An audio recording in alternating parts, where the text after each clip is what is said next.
Today's show is brought to you by Lovable. Here we go.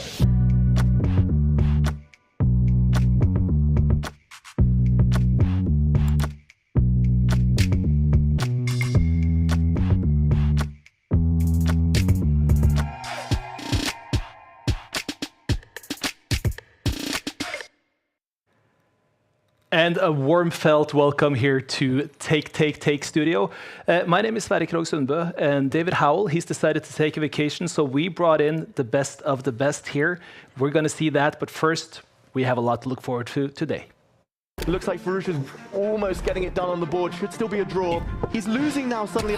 He's throwing a thorn into the white side, holding on here for dear life. The nerves are kicking in. He's playing with Ghost, afraid to commit. Did he lose on time? The clock is his worst enemy right now. Oh, look at this. He's trapped his own king in the corner. The black rook is hit as well. Whoa, is this a blunder? Checkmate is coming.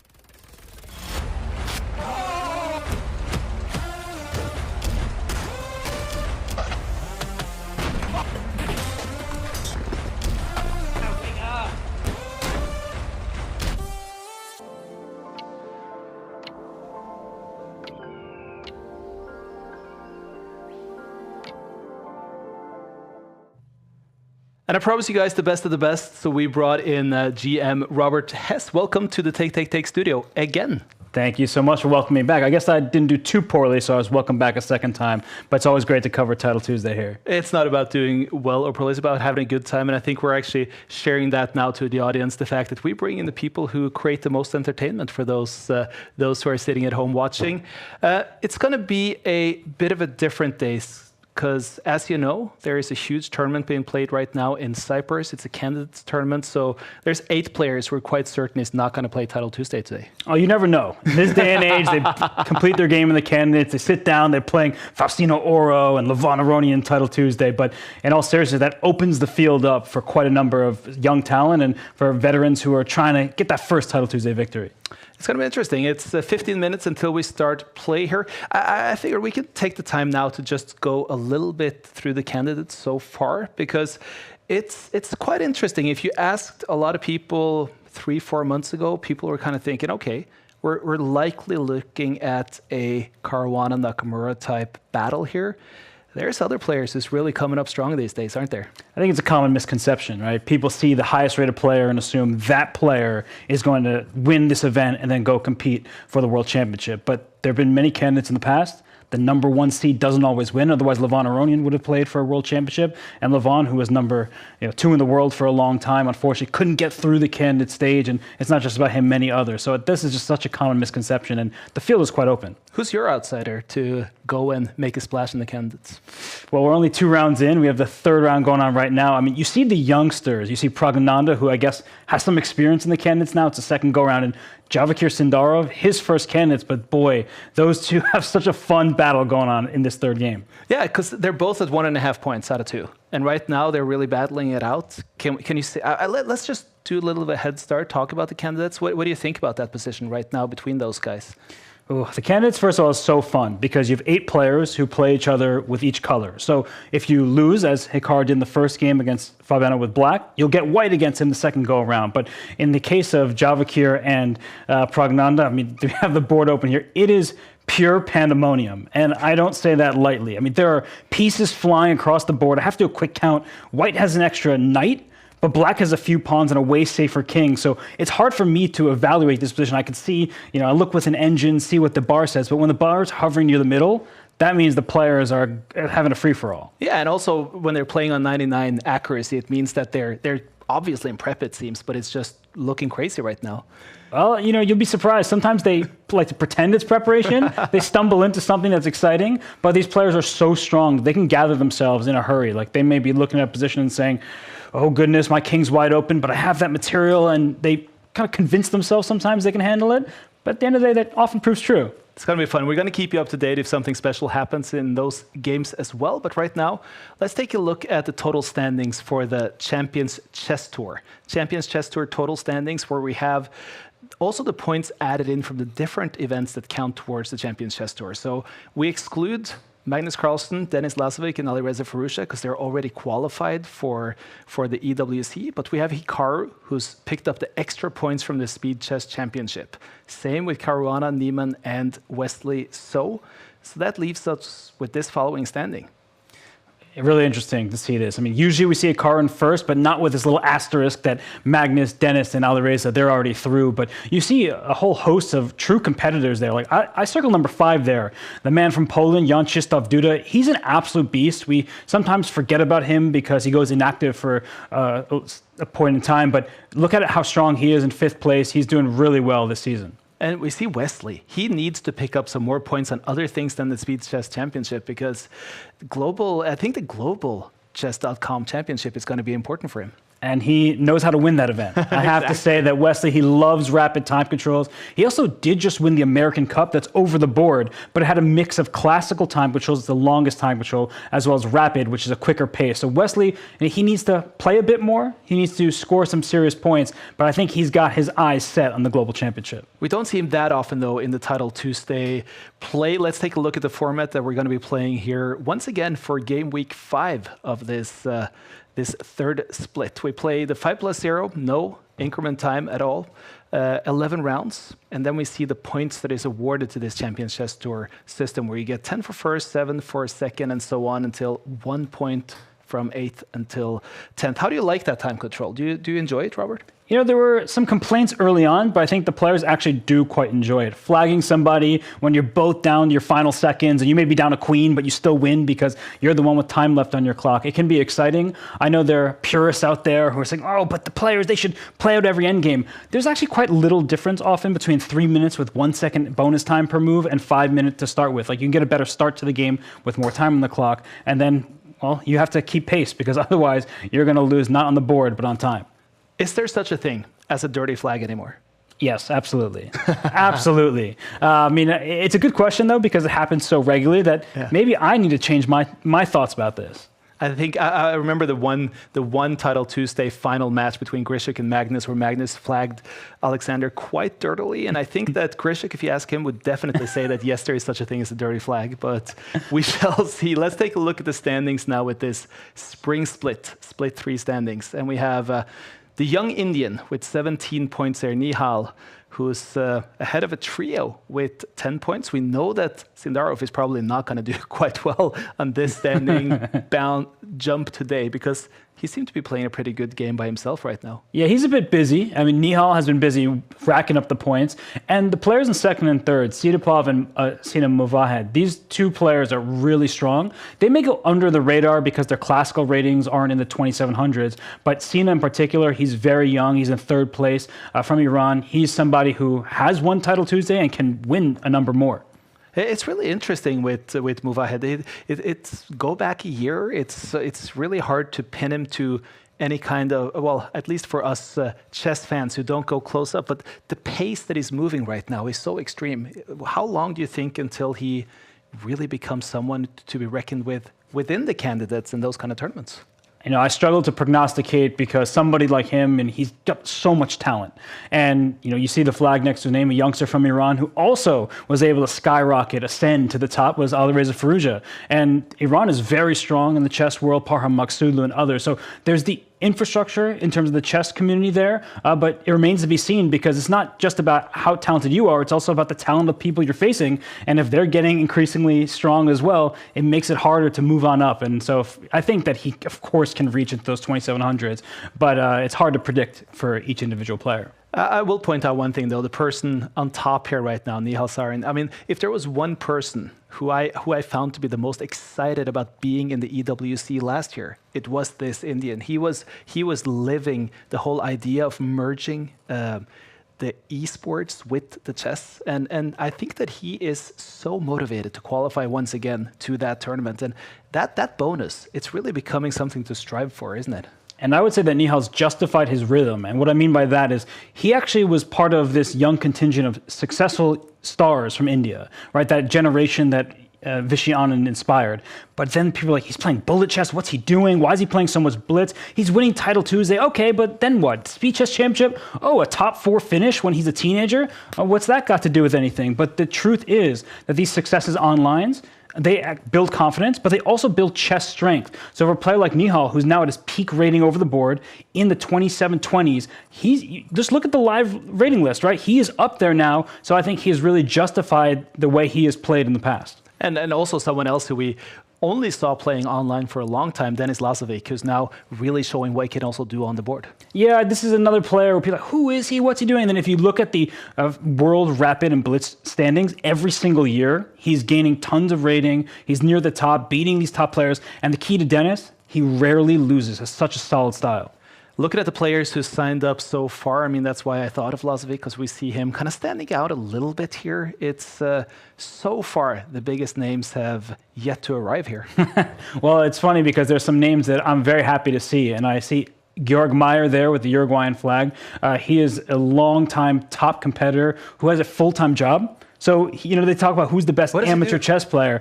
I actually am not sure if he switched back into chess, but for a while, I believe he worked in finance, and he was playing in these top German events, playing against Magnus, playing against all these top guys, and then going back to his day job. So it's good to see Georg still at it, really, really strong online. We have still 3 minutes and 50 seconds. We do find that a lot of the top players try to cut it as short as possible with the sign-ups. Do you ever play Title Tuesday anymore? I haven't played a single game of chess in a really long time. People are shocked, but guess how long it's been? No, I think I could understand that, but how I would say, I mean, if it was up to me, I would say a really long time, maybe 2 days, but I'm guessing that is not the answer right now. The end of 2024. Just a question, or rather a theory on that, because I used to play professional poker in the past, and I found that when I stopped playing competitively, I hate to be a poorer version of myself in a sense. Is that somehow the reasoning for it, or? I think that is a really interesting take, and I think that's true for a lot of people. I think for me, it's just like, especially as I've done so much chess, not playing, but commentating and coaching and all that, that's like, I don't have that itch necessarily. So, if I've got some free time, I'd rather just read a book or go hang out with my wife or, do all sorts of other things. But I think I've been thinking about getting back into it. Let's put it that way. And I do think it's hard to overestimate how much time it really does take to play chess at a GM level or to maintain chess at a GM level. And I think that's taken for granted often. It's like we assume that because somebody once was a certain strength, they will remain that way. And that's what's so impressive about names like Georg Meyer. Like, yes, maybe not at his peak level. And there are plenty of players that I'm seeing here that are part of an older generation that people may not know in this new wave of esports and all that. But some really strong names on this list that we can circle. And also some 2700s currently. Maybe Hans Niemann has arrived in Germany for the freestyle Grenke tournament. We see Duda, you were just talking about Jan Krzysztof. We have Nepo here now, and Reikin. There's a lot of strong names suddenly showing up. Yeah, we've got Jasmine, Parham. I mean, look at this. The list goes on and on. And I mean, I see Arvin hanging in there right above Faustino, the youngster who's still not quite a GM, but he's kind of like, everyone just knows he's more than GM strength at this point. When you're that young and that talented, it's like, okay, you didn't break the record, but you'll break many other records going forward. Even a Scandinavian rival here with Nils Grandelius who showed up. It's going to be interesting. I'm looking at this list thinking that we're going to have a pretty good day of chess here. Oh, any day with these players. I mean, you just don't have to close your eyes and throw a dart and you'll find a great chess player here. And they keep coming. Like, I'm seeing new names added to the list and some being pushed off. But Alexander Indjic, a great player there. Benjamin Bach, he's really, really strong, especially in the opening stage of the game. Well prepared, can beat anybody in any given round. So the list goes on and on, truly. One player that we've not seen yet is Magnus Carlsen. Now, I'm not sure if Magnus is going to play today, so it's going to be interesting to see. Usually when he does show up, it's within this last minute. So he is. Sometimes it's even afterwards, right? If it's an over-the-board game, he's renowned for showing up drenched in sweat, maybe has a bicycle by his side. I think he should start adding more props when he shows up late. I know, I'm excited by it, but we'll wait and see. Right now, we're going to focus on the players who are here. We're going to get ready for play. It's almost Title Tuesdays. Oh, he's walked into some kind of discovered check. Oh, no. It's a mouse slip. Well, it's a pre-move, I think. Where was this knight going? A token, he put his knight here. He didn't... we see the reaction. Oh, Egyptian. Oh, blunder by Hans Niemann. He has given up his queen. I was saying this is good, but... What? What? Why not book C1? Takes the win. Yeah, why? Why? Why? I love that exit from Hans Niemann here. But we got 5 seconds. I can't see a Magnus, so I think we're going to be without him. But that means we have a whole lot of strong other players who's ready to go. It's interesting. Who are you hoping to see a lot of today? Oof, I mean, you just mentioned Hans Niemann. He's always brings entertainment value. There's also Dmitry Andreikin I saw in the mix. That's somebody who goes way, way back. He played in the candidates in the past as well. But we have Hans on the screen here, at least an image of him. And I like his opponent's avatar. Right? That just shows how strong and confident Golubovich is. Sorry, I mispronounced the name. And we're off, I guess. I mean, it's funny to see this shield, right, with the logo, but it's Gryffindor all the way from the white side. And in this game, we see his trades on the queen side over there. The white queen is active. And now the players, they're just jockeying for position. This latest move from Hans with the black pieces, maybe the engine doesn't prefer it, but it actually stops some important plans from the white side. So white is expanding over here on the queen side. You see those 3 pawns in a row, and black is just trying to play solid and just watch out, because there could be a checkmate threat if you're not careful. And that long diagonal bishop and queen lined up, you have to be alert. And we see black stop that. Yeah, now we just got the picture, because I was going to ask you prior to that. If you see a Gryffindor logo, what would you guess the age? Oh, I was going to guess young, so I didn't know, but now we see it. And I was going to say, what Gryffindor really wants is 1 point in this game, right? It's all you get in a game of chess. But beating Hans Niemann, that is a really tough task for anybody on the planet, especially when you're outrated here by nearly 600 points. This young FM is 13 years old. He's got a standard FIDE rating of 23-26. Kids these days. Yeah, I mean, they're just so strong. And in an individual matchup like this, any player can take down a top competitor. And Hans is, he's playing this in the center right now. He's trying to open things up. His latest move of pawn forward was trying to get at this white queen and bishop. That they would be strong together, but they're very clearly opposed. I mean, this is just not going anywhere, because the black bishop is competing for that same diagonal, and bishops usually win stare downs, with enemy queens. So Hans is up on time. His position is starting to improve. He's getting more active. It's looking pretty good for him at the start. And also, we do find that one of the major problems for these young kids playing against big names is their time usage. Yeah, you start getting nervous. You don't want to make the wrong move. But then if you're in an even position, but down a minute on the clock, you're going to get flagged.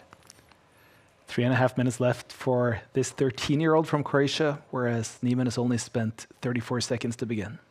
And Hans is showing some good restraint, I would say. It's been very tempting for him from the black side to push one of these 2 pawns, start going after the white king. The white king is quite lonely here. And for everybody at home watching, I mean, you typically need defenders, and you'd prefer to have a bishop where the king is sitting from the white side, because a bishop here would be an amazing piece staring down the diagonal. But unfortunately, a king doesn't do that, and it can become a quick victim to an attack. And you see the latest move from the white side is disapproved of by the engine. Very clear plan now for Hans Niemann. He is going straight for that white king, which is quite open. And also we see the pace at which Hans plays here. I mean, he's clearly comfortable. And he should be. He's at home, or maybe he's in Germany. I'm not sure where he is, but that does look like a nice apartment behind him, or hotel room. And we see Gryffindor back on screen, but unfortunately for the youngster with the white pieces, his king is now in grave danger. Don't be rushing this. That's one piece of advice. Many of us would play queen up to h3, trying to deliver a checkmate on the square. The problem is, if you had rushed that move, the white queen would slide back, stopping the checkmate and trying to offer a trade of queens. When you're going for the attack, you prefer to have more pieces on the board. So a queen trade is not what Hans wants, and not just because he's the high-rated player, because that's what the position calls for. But it's objectively winning here for Hans right now. Oof. Everything's falling apart. This is actually just great technique from Hans. Instead of going for the immediate checkmate, many of us, including myself, would have wanted to lift our rook up the board and go for the attack. Hans is saying there's a loose pawn over here. That's a double attack. And if the white queen went away, it went to the right square to defend checkmate. But if the queen defended this pawn, then the black queen would have entered and gone for a mate. So Hans, full board awareness, full clock awareness. He's up so much time, and he doesn't care about measly pawns. I mean, this is beautiful play from the black side. There's going to be a sacrifice at some point for checkmate. I just got to say, Robert, I so agree with the comment on here from Raul Ismama saying, happy to have Hess. It's brilliant to have you present here in the studio, and it's really good to have you with us for a Title Tuesday round. I really appreciate that. Title Tuesday is always going to be a throwback for me because I used to cover it way, way, way back when. I used to compete in it, and so I do love the quickest of time controls. Of course, I love the Candidates Tournament, all that's happening there. I'm not somebody who likes to choose in that way. It's not that I'm a commitment phobe. I'm a married man. But I think that why choose between one or the other when you can be spoiled for choice like we are in this day and age? And I think, speaking of spoiled for choice, but this is just, which piece is sacrificed on G3, I wasn't sure. But Hans is just throwing all his pieces. Oh, this is just over. The king goes to the side. That's a knight fork on G3. The king and queen are hit. If the king steps up, it's walking right into a deadly attack. White just resigned. But it's so beautiful. Just the attack, it was so controlled, it was so beautiful. Measured. And that's something that Hans is really adding to his game, and it's a credit to him. And I think that we assume that all players of the same rating, they can do all the same things. That's not necessarily true. And that's not meant as a slight to any of the top players, but everyone has their preferences. It's not just about strengths and weaknesses, it's about what do you actually prefer. Chess is an individual game because of how you play it, but it's also individualistic in terms of your style. And this game, Bortnik has the black pieces here. He can take a rook in the corner. He is yet to move because he's also was considering dropping back, taking a pawn with a fork. But right now the material imbalance is such that white has a bishop for a rook and one pawn. Sorry, bishop and pawn for a rook, excuse me. But this knight on A1. Knights in the rim are dim. Knights all the way in enemy territory in the corner can just be lost. But that's why black's move was so important. He's trying to extricate that knight by trading the light square bishops. We know Bortnik is good in time scrambles here, but Sukac is putting him in trouble here, isn't he? Yeah, it's one of these moments where I wonder if Bortnik put himself in trouble. Did he needlessly spend time? Was he away from the board? Did he have internet issues? I'm not really sure. But ooh, that was a big mistake. Suddenly, this knight can run away, and he runs away with check. That was the key that I think white missed. And now this pawn drops, and now black truly is up in exchange. And look at Bortnik. Maybe that's where he was. Domino. Sukac, for the record, though, is the 28-year-old Marko Sukac. He's a 22.65 standard FIDE player. And Title Tuesday, it allows players like Marko to have the opportunity to beat these top-rated players. And this is not just us saying that. We've seen it in these Title Tuesdays. The name earlier on the stream, Wietek, I remember that name because when I was here earlier from the first split back in the fall and autumn, he had a huge upset victory. So, this happens in Title Tuesday.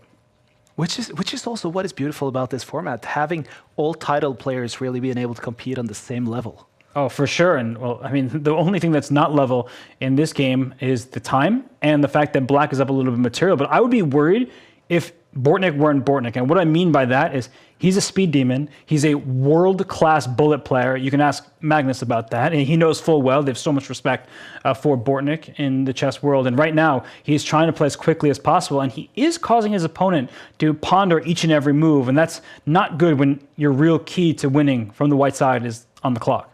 It doesn't seem extremely happy here, Sukac. No, but speaking of upsets, it looks like Nepo was defeated by FIDE master Wouter Turlo. So huge upset. It's what we're talking about. Wow.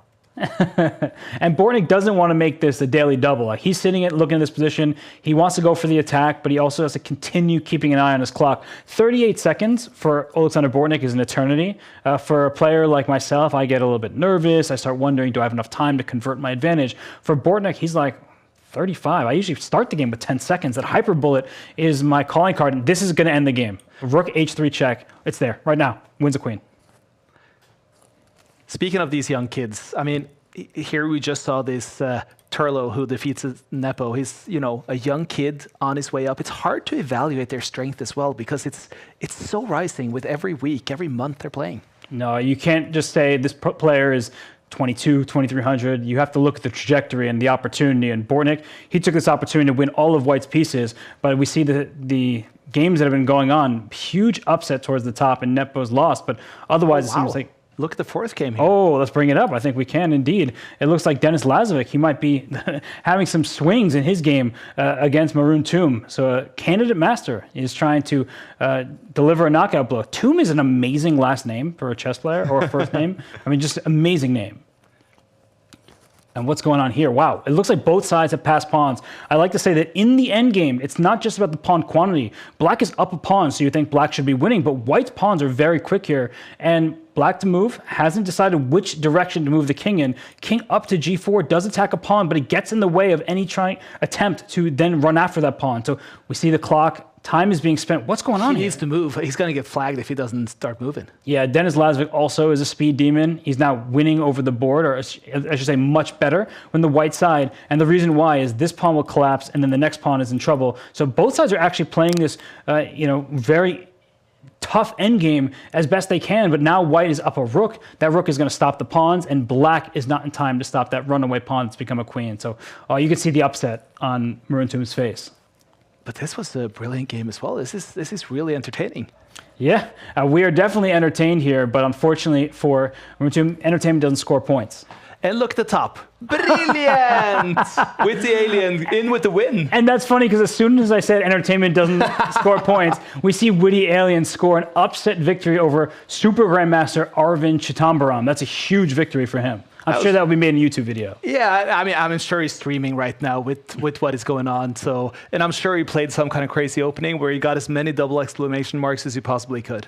You know, it's funny. I don't really use social media much, but I have seen his content, and the amount of ripped shirts I've seen is just nuts, right? He's been a streamer here as well. So he came to Oslo to the Take studio to do live streaming, and it was truly sitting in this studio. We heard Witty more than we actually heard the actual broadcast. So it was it was quite entertaining for us as well. Well, you answered the question that you are indeed entertained. And look at that avatar, right? That's just great stuff. And we'll have to see, will Witty be able to handle his opponent? Because that looks like a determined player in Simon Pozarevsky. I mean, that's not going to be an easy matchup.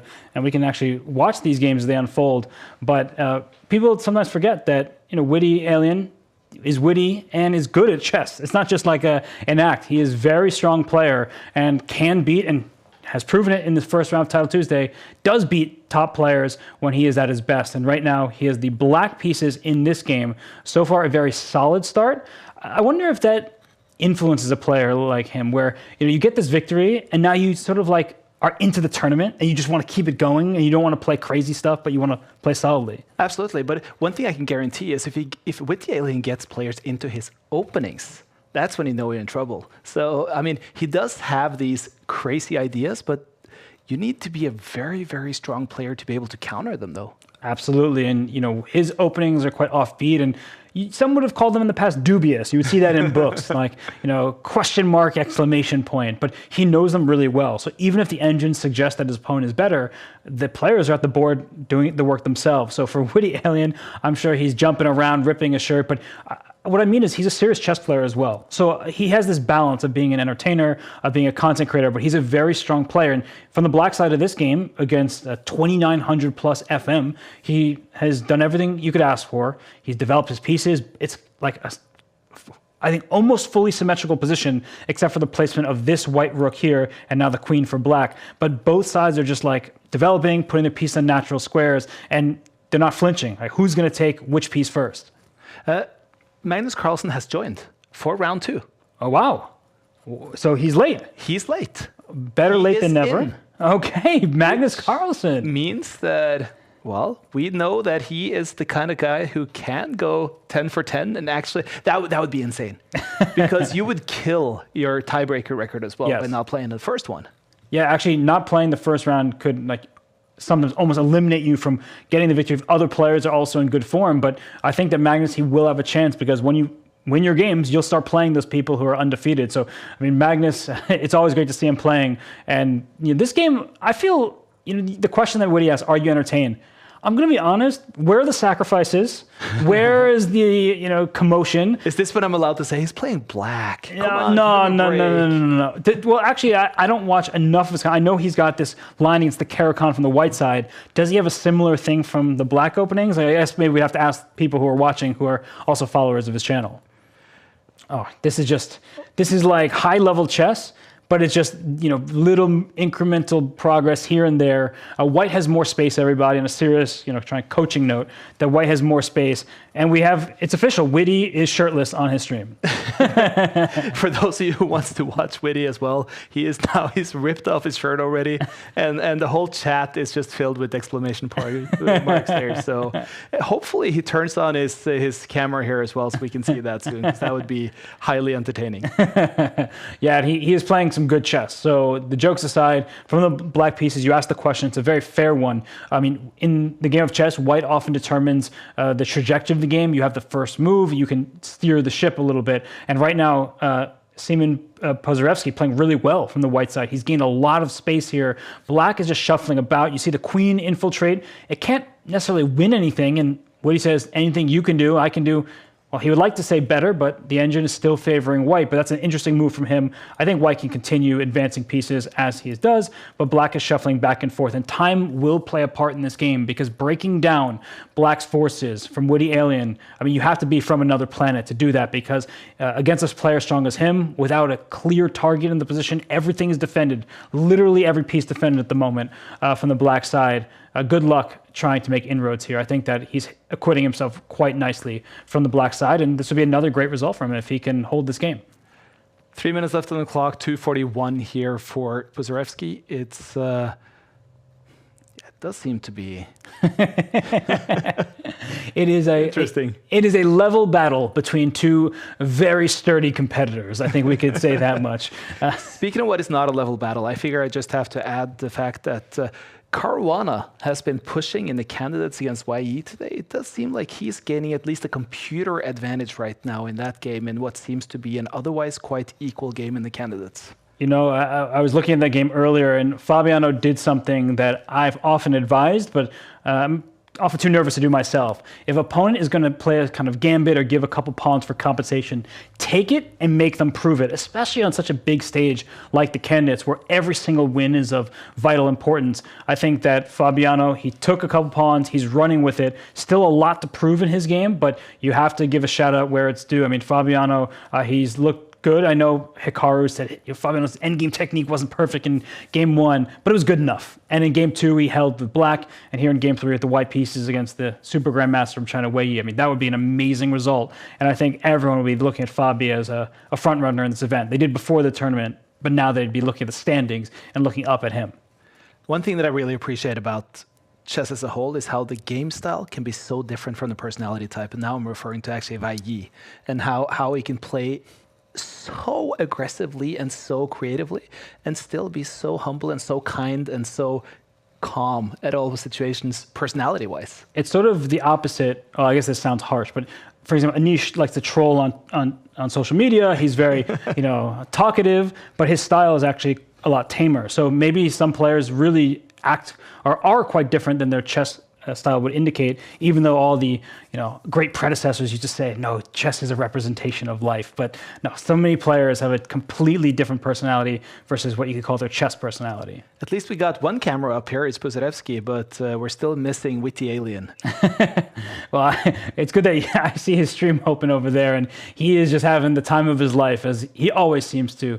And from the Black side, he's still doing well. He's ahead on the clock. That's huge at this stage, because the position is completely locked up for the most part. And look at this. He's playing aggressive moves that don't actually have a clear purpose at the moment. Like, what's his knight doing on the rim? Nothing all that much, but his opponent is thinking. And with Witty up 15 seconds, that lead on the clock is dwindling. I think we are in line for what could be a really fun finish, but Witty is worse, and there is going to be a critical idea at some point that he has to be on the lookout for. Is if White can push this pawn successfully, that could cause some problems in the Black position. But a different pawn push, you kind of live by the sword, die by the sword, as they say, and G4 is full-on aggression, and Witty, he's bringing his pieces backwards, but he still maintains that slight lead on the clock.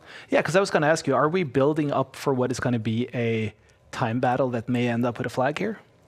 I think if White doesn't crash through in the next few moves, then yeah, we could be looking at a scramble to the finish. But right now, White's position is dominant. Black doesn't have a single piece.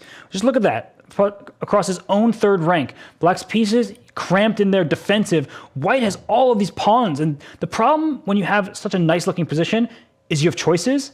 And choices are bad for clock management. And he just says, I'm going to punt the decision. I'm going to play on the queen side instead of pushing this pawn, which could give this square in the future. So Witty, the best thing he's doing, he's playing decent to good moves quickly, which is better than the perfect move slowly.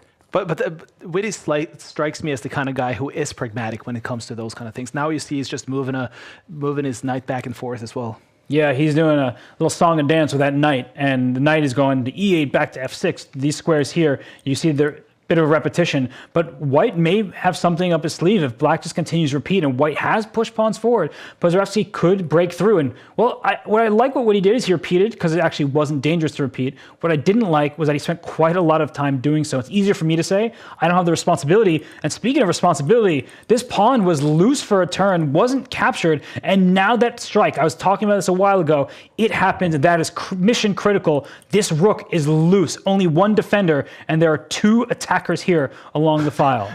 But that face does not look happy right now. It's shirtless, and it's crushed by that pawn move. And it seems so dangerous. Once you get your pawns moved up so high, it's like any pawn move could be possibly detrimental for you. Yes, because anytime a pawn attacks something, that piece has to move. The knight just scrambled into the position. That's a bit of good news for Witty, is this knight is very active. Here comes a queen, but unfortunately a simple slide of the rook back here hits the queen. This knight is now hanging. It's captured. Witty is completely lost and down 15 seconds all of a sudden. Yeah, he's going down in this game.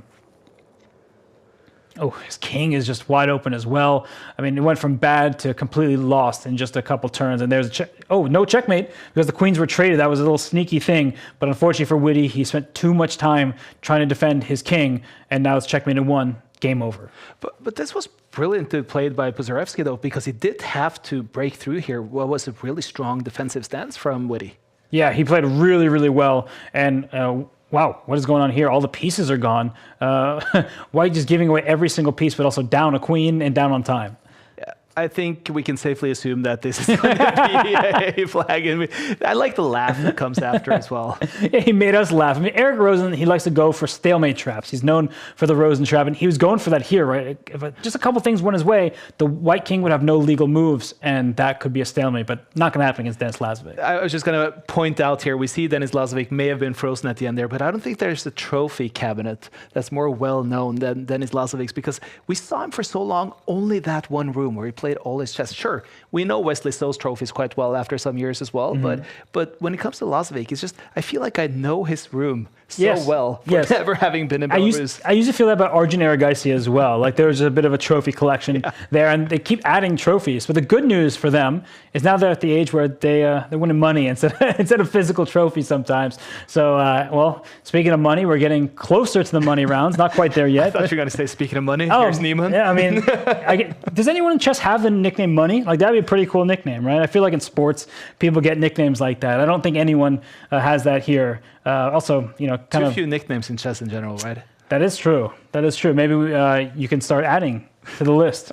Well, I will add that what we've seen on the screen for quite some time, Magnus won his first game of the day, but it's still just 1 out of 2 score because he forfeited his first round by not being here in time.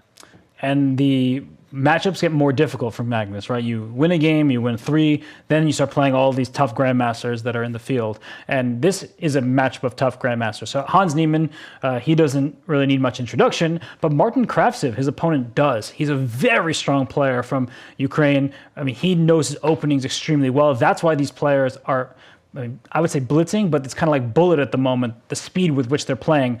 This is known theoretical territory. So white, if we do a quick material count, has a knight and a bishop that we can see here, and black has an extra rook. So it's a knight and bishop for rook and a couple pawns. That's the key. So when we do the math, that black has 7 pawns to white's 5, it's actually equal material in terms of piece value, but now it's about who can organize their pieces in an effective manner. So black king can now slide up, as it does. The black king is used as a weapon in the endgame, instructive for everyone out there that earlier stages of the game, you keep your king safe and sound, tucked away under the duvet in the corner. In the endgame, you join the forces, you get into the action, and in the future, if white is not careful, I mean, those pawns can start rolling, but that is why this rook and bishop are lined where they are, that black is not able to successfully move pawns just yet. And there's Kraftsiv, there's Niemann, and now we have a real battle here where Kraftsiv, he brings his knight back. This is a key concept for everyone, is rerouting your pieces, bringing your piece to the best possible squares. And this e3 square looks very juicy for the knight, and here it comes. Just wanted to add in a little bit. I know we're digressing a little bit, but Fabian Caruana has beaten Wei. Wow. That is a strong win. He moves to 2.5 out of 3 points. And having played then both Wei and Hikaru, that's having 2 wins against those guys. In addition, I will add that Sindarov looks like he's really taking hold a little bit of the position against Pragnananda after a crazy opening there. Wow, a third round victory for Fabian Caruana, and importantly a quick one, right? You conserve some important energy as we get into this candidates tournament. It's still very early. All players will have their chances, but Fabiano jumping out like this knight to e3 to a quick lead, 2.5 out of 3. That's massive. That's really huge. Magnus Carlsen has not been paired for round 3. Does that mean that Magnus decided that he only wanted to play one game today? He wanted to show his face, and now that he won a game, he's out? Just to get warming up for a Granke? I don't know. I really don't know. Well, if there is an issue, I'm sure it will be blasted all over social media, as is customary these days. But hopefully, we find out what happened. And for Magnus, of course, we always hope that he's doing well, and he's got a big tournament starting tomorrow, as is Hans. And I'm not sure if Kraftsiv is in that field, but we see the Fabiano in the ticker there, winning against Wei. But this game, it's one where my chess brain is swirling with possibility here. And I like what Kraftsiv is doing. He's keeping more pawns on the board. So for everybody keeping track at home, when you have more pawns, it means fewer open files. The black rooks are lacking in opportunity. And this white knight, that's usually a good thing to have a knight in shining armor. It wants to get over here, and that's why Hans finally pushed this pawn up.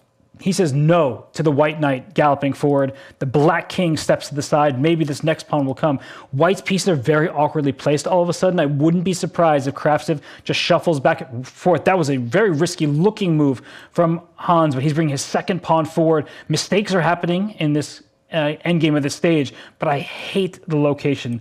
I'm going to turn that yellow, this rook on the corner over here. It's just trapped by its own pieces, and it's not participating. So I think Kraftsiv, he's working diligently, trying to shuffle about, keep about quality on the clock, but he needs to improve the location of his pieces, and I'm not quite sure how he accomplishes that feat because Black's pawns are looking mighty steady in the center. You asked about who was playing in the Granke Freestyle Chess Open now, just to mention a few here. We have Magnus Carlsen, Vincent Keimer, Abdestorov Duda, Dominguez Perez, Hans Niemann, Levon Aronian, Nepomniachtchi, Vasher Lagrave, Nihal Sarin, Paramak Sudlo, Avondor Liang, Fedoseev, Tabatabai, Chidambrov. It's an amazing field.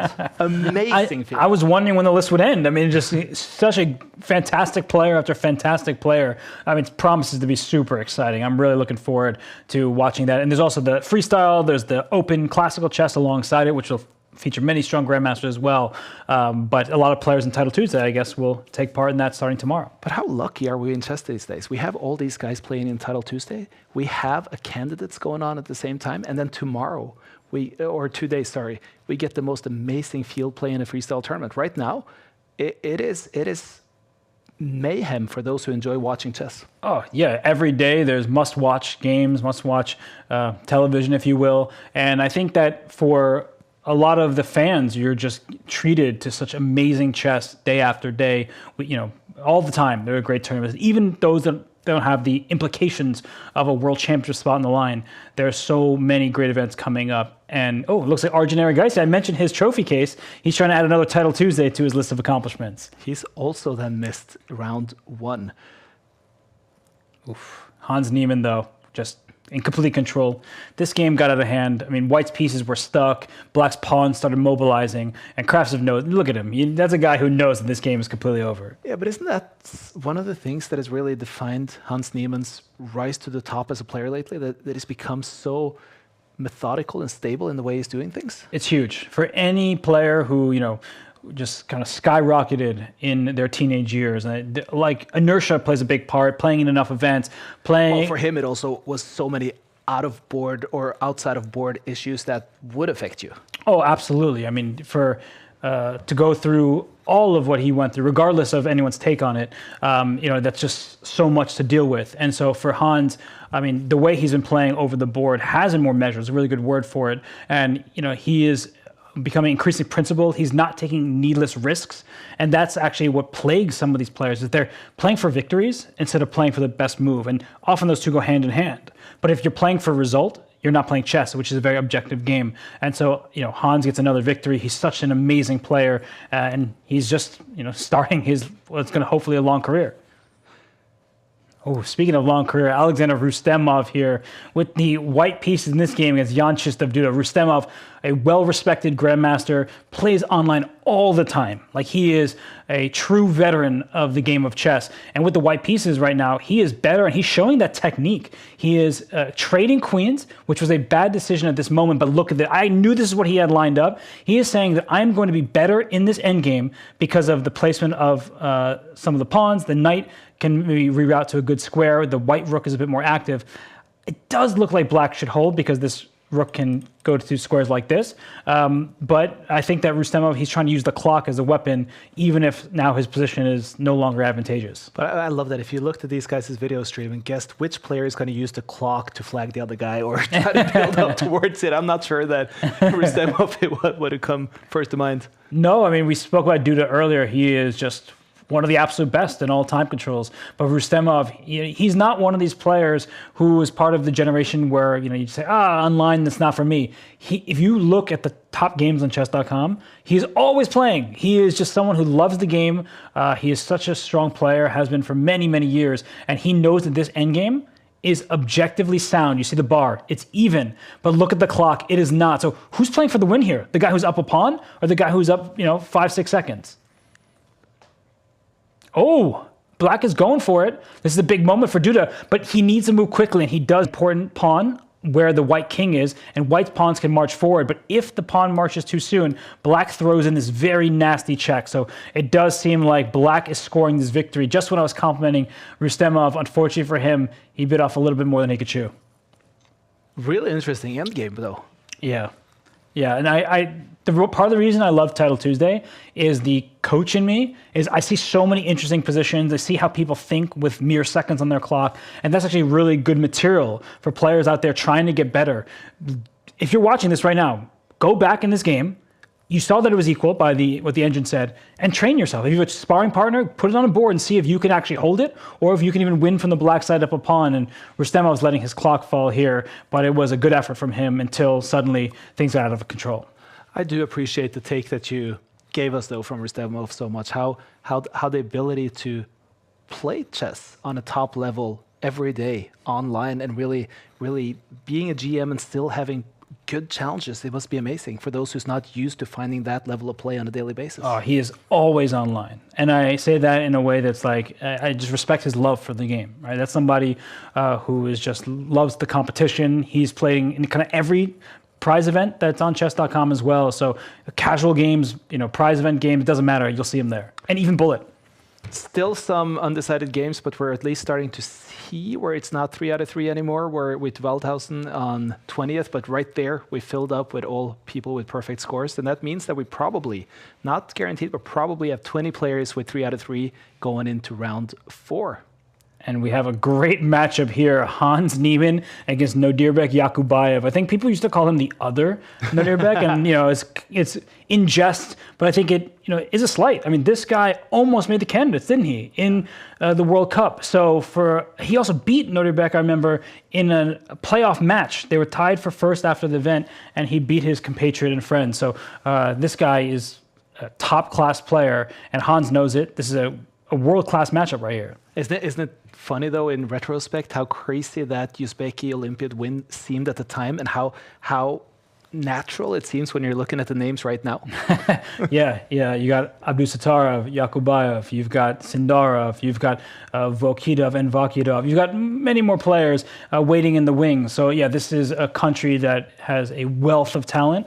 They're super strong, and don't be surprised for the next bunch of Olympiads if they're right up at the top. And here, Yakubayev has the black pieces. He's playing what I would deem a very passive position. There's a bishop back here that's staring into a knight. This knight can move, but not only do you offer a trade, which weakens your pawns, but this knight from Hans, which is on the rim, would love to sink its teeth into a more aggressive square. They call it the knife on f5 or the knight on f5, because a knight from that square, it puts pressure on a pretty critical point in black's position. So right now, Nodirbek has all his bases covered, but he's very passive. GMs don't like to play like this. And he's just trying to find a move here. It's really not easy. I was not thinking about future Olympiads that you were talking about. I was trying to think in my head, besides USA, who would be a favorite against Uzbekistan right now, especially with Russia not being able to field a proper team? India, of course. Yeah, of course, India. These matchups are toss-ups at this stage. When you get down into it, certain teams may be a little bit lower on average rating, but have such strong talent just available. And Iran is a great example of this as well. Yeah. Of course, Alireza plays for France, but even after they were a very competitive team, spearheaded by Parham at the top. Amin Tabatabai as well has crossed 2,700. I don't know if he actually won the Reykjavik Open, but he was 7 out of 8. He started with 7 wins in a row. He seemed unstoppable. So we went to Sina Movahed, who's going to join those ranks. So just so many strong players. And, Uzbekistan, very, very strong. And I don't know what happened in this game. I'm going to be honest with everybody watching, that before I started talking, the position was closed and passive. And this often happens. When players are passive and they're desperate for space, they lash out. And they do so at the wrong moment, because what black has done is thrown kingside pawns up the board, but there's a black king that is in the center, and I'll put it in red because Hans will be smelling blood here, that this knight can join the party, threaten a fork. This flank is ready to be opened up. In fact, white is threatening to just win a pawn directly. This is as bad as it gets, and Hans, he looks cool as a cucumber because he's like, this one's over. Black has played a lot of iffy moves, and his position is strategically unsound, and it's about to collapse. He looks extremely comfortable here, Hans. Yeah. I think that even as strong as Yakubayev is, players much lower rated than Hans would be looking at this position like, I got this. This is over. And look at all these critical, juicy light squares. Hans is almost like, I can't believe how easy this game has become. And that's sometimes what happens when you're playing principal moves and your opponent starts playing wild chess. You can very simply take advantage of it by continuing to play in a strategically sound manner. The knights are fantastic right now for Hans. He apparently made a bit of a slip. Maybe he gave black some time to finish the development, but his plan is very clear. He's giving up a bishop for a knight. He is trying to open up a line for his rook. A good way to develop your rook is to get rid of the pawn in front of it. And here that would just be a trade. And if that trade doesn't happen, Hans is threatening a pawn that's now under attack many times by 3 of white's pieces. So white well ahead. The game is not over. I do want to make that part clear that there's still some serious work left to be done. But white is up by 1.5 minutes and has a clear, massive advantage. Just some of the other top tables. There is an Andraikin that is in trouble against Cristobal Enriquez. We have a Bortnik that was in major trouble against Rasulov, but may be now trying to fight back in that game. We have an equal position between Puranik and Duda. Other than that, it seems to be a lot of quite equal positions, still early goings in a lot of these games. Okay, it's a good update. We can stay here, hop around. We're spoiled, right? That keeps using that expression. We are spoiled. But this game, black just castled long into what seems like it's going to be a blistering attack. And Hans, once again, making a simple move, but has a very devastating threat. That queen is just trying to join the party and go for the mating attack. So black needs to be very careful. He slides his king over. Perfectly decent choice. Don't be surprised if Hans... There's one. Here comes the second. You double your rooks on a semi-open file. Open for white's rooks, closed for black's.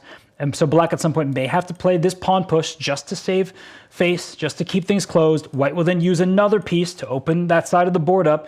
You're starting to get the picture here that black can defend move by move, but there's a new threat, a new piece that's coming in. And when you're down what's over a minute and a half now against a player as strong and tenacious as Hans Niemann, you just really aren't surviving a position like this. And you may survive in terms of, okay, Hans might start speeding up just to try to flag you, but no, that's not happening. Just an update on Magnus Carlsen. He sent me a message now because I was asking why he only played one game, and it was not attempting any kind of show. He was on an airplane going to Germany, tried to get it to work. He desperately tried to get the internet to work, but it was just too tough. So he had the one game. And I think it's also the idea that if you start playing on the second or third game and you start disconnecting and stuff, you affect too much of the tournament. Yeah. It's not fair to actually do it like that. So I think he felt, now I'm putting words in his mouth, but my take was that he felt that it was just not fair to keep going. I think that's reasonable because if he does start winning and then at a critical moment, suddenly he's on an airplane and the Wi-Fi loses connection, that does change the complete top of the tournament. So Magnus, now we know, is on his way. Hopefully it's a smooth journey for him and the family. Yeah, that's good to know that it was just Magnus trying to get in there. The dedication is real from Magnus Carlsen. Absolutely. Oh, there's gonna be a smothered checkmate. That's my thought here. Look at this, the 16-year-old that we just followed earlier, Pozerevsky, who beat Witty Alien. He's now at 3.5 out of 4. That's a great score for Semyon Pozerevsky. Yeah, he's a known name. He is really talented online, over 2,900. I think he's even been over 3,000, which is such a high rating. It probably puts you at the top 70 to 100 players. I'm not entirely sure these days because more and more players are reaching that threshold. But Pozerevsky, great player, young, hungry, and only going to get better. And oh my goodness, I'm just waiting for a checkmate over here. But Hans continues to encroach on Yakubayev's king. But Yakubayev, to his credit, putting up some really good defense. And wow, the bar actually just went to the middle, which means that, in fact, black is even slightly better all of a sudden. I don't believe it.